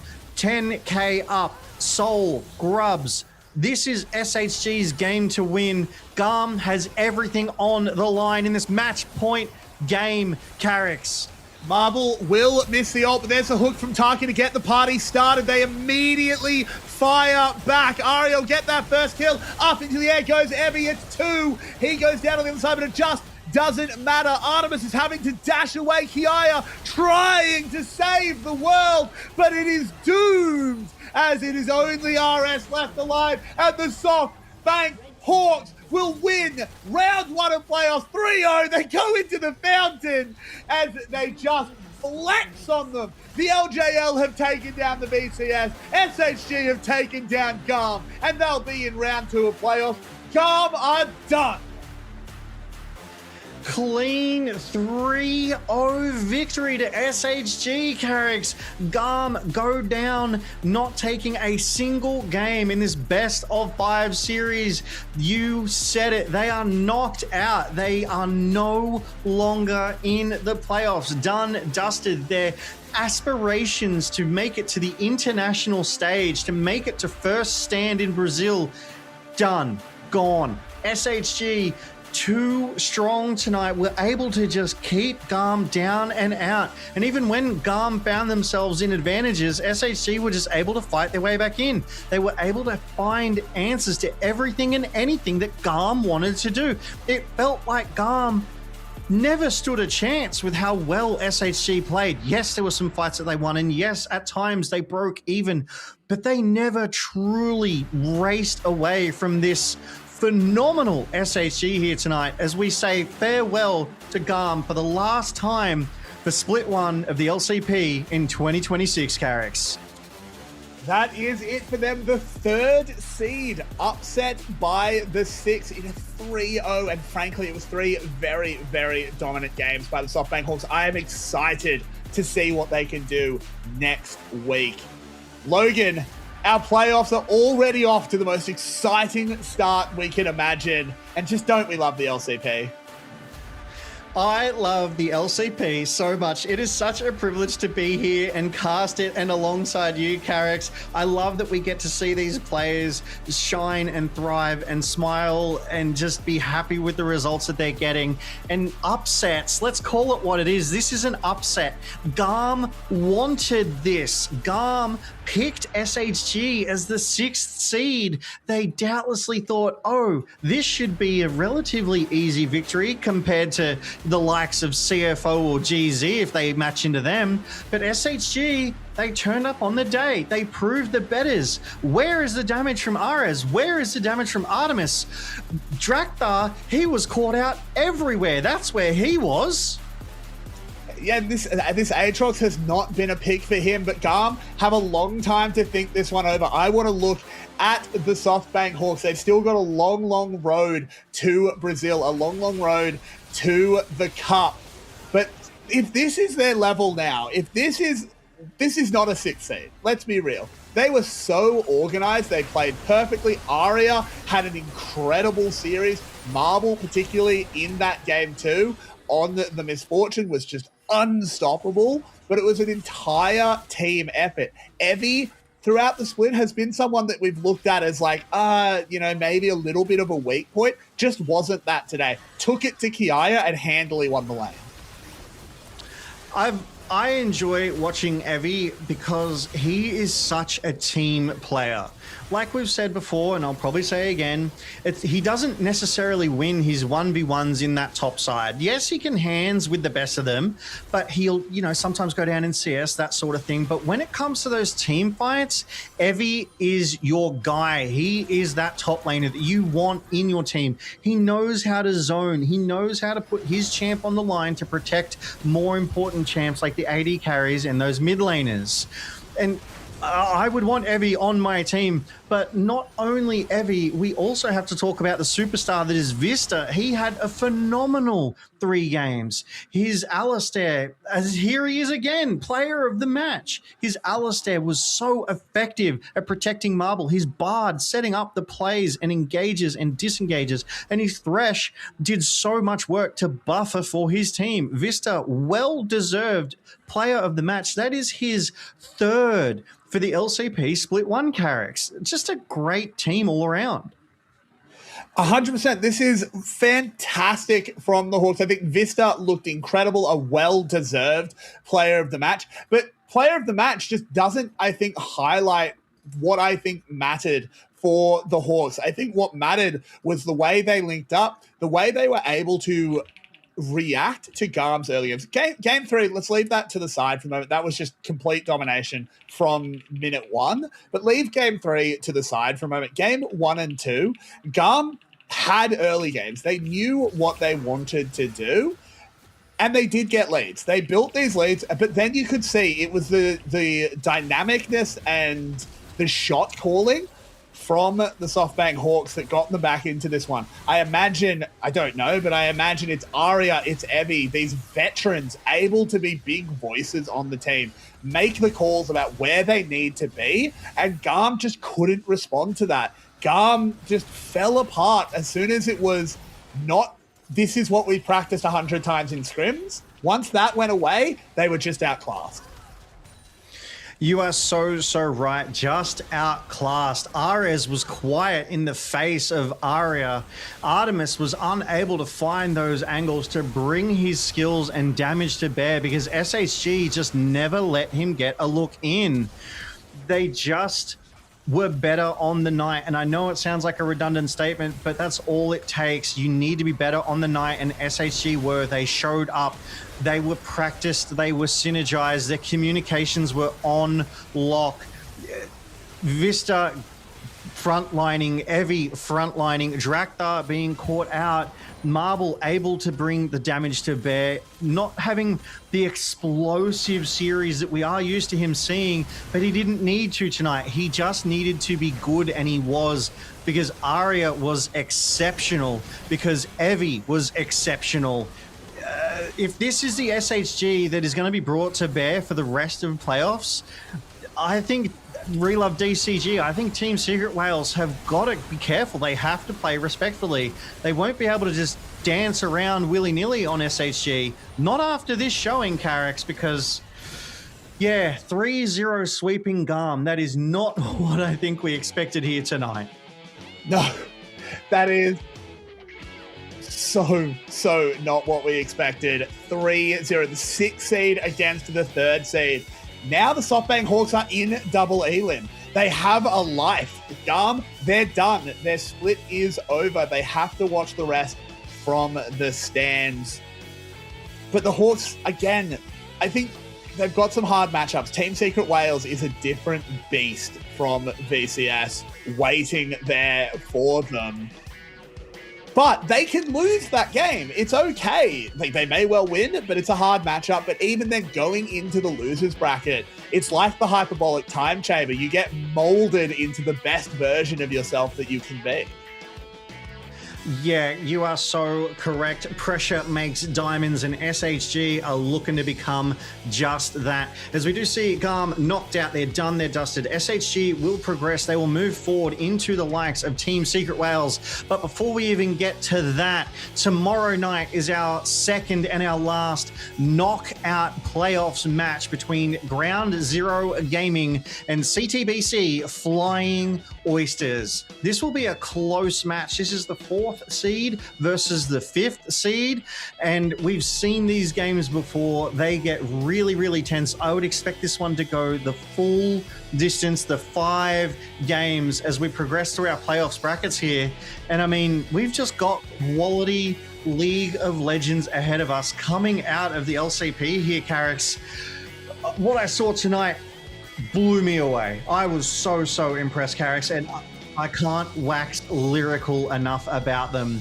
Any last thoughts? I don't know if I can say anything more about how surprised I am of how tonight has gone. All I can really say is how excited I am for tomorrow. Ground Zero versus CFO produced one of the best games of the split last time they matched up. And now with even more stakes on the line, I expect these teams to pull out all the stops, leave everything on the Summoner's Rift, and I'm expecting an absolute banger tomorrow, Logan.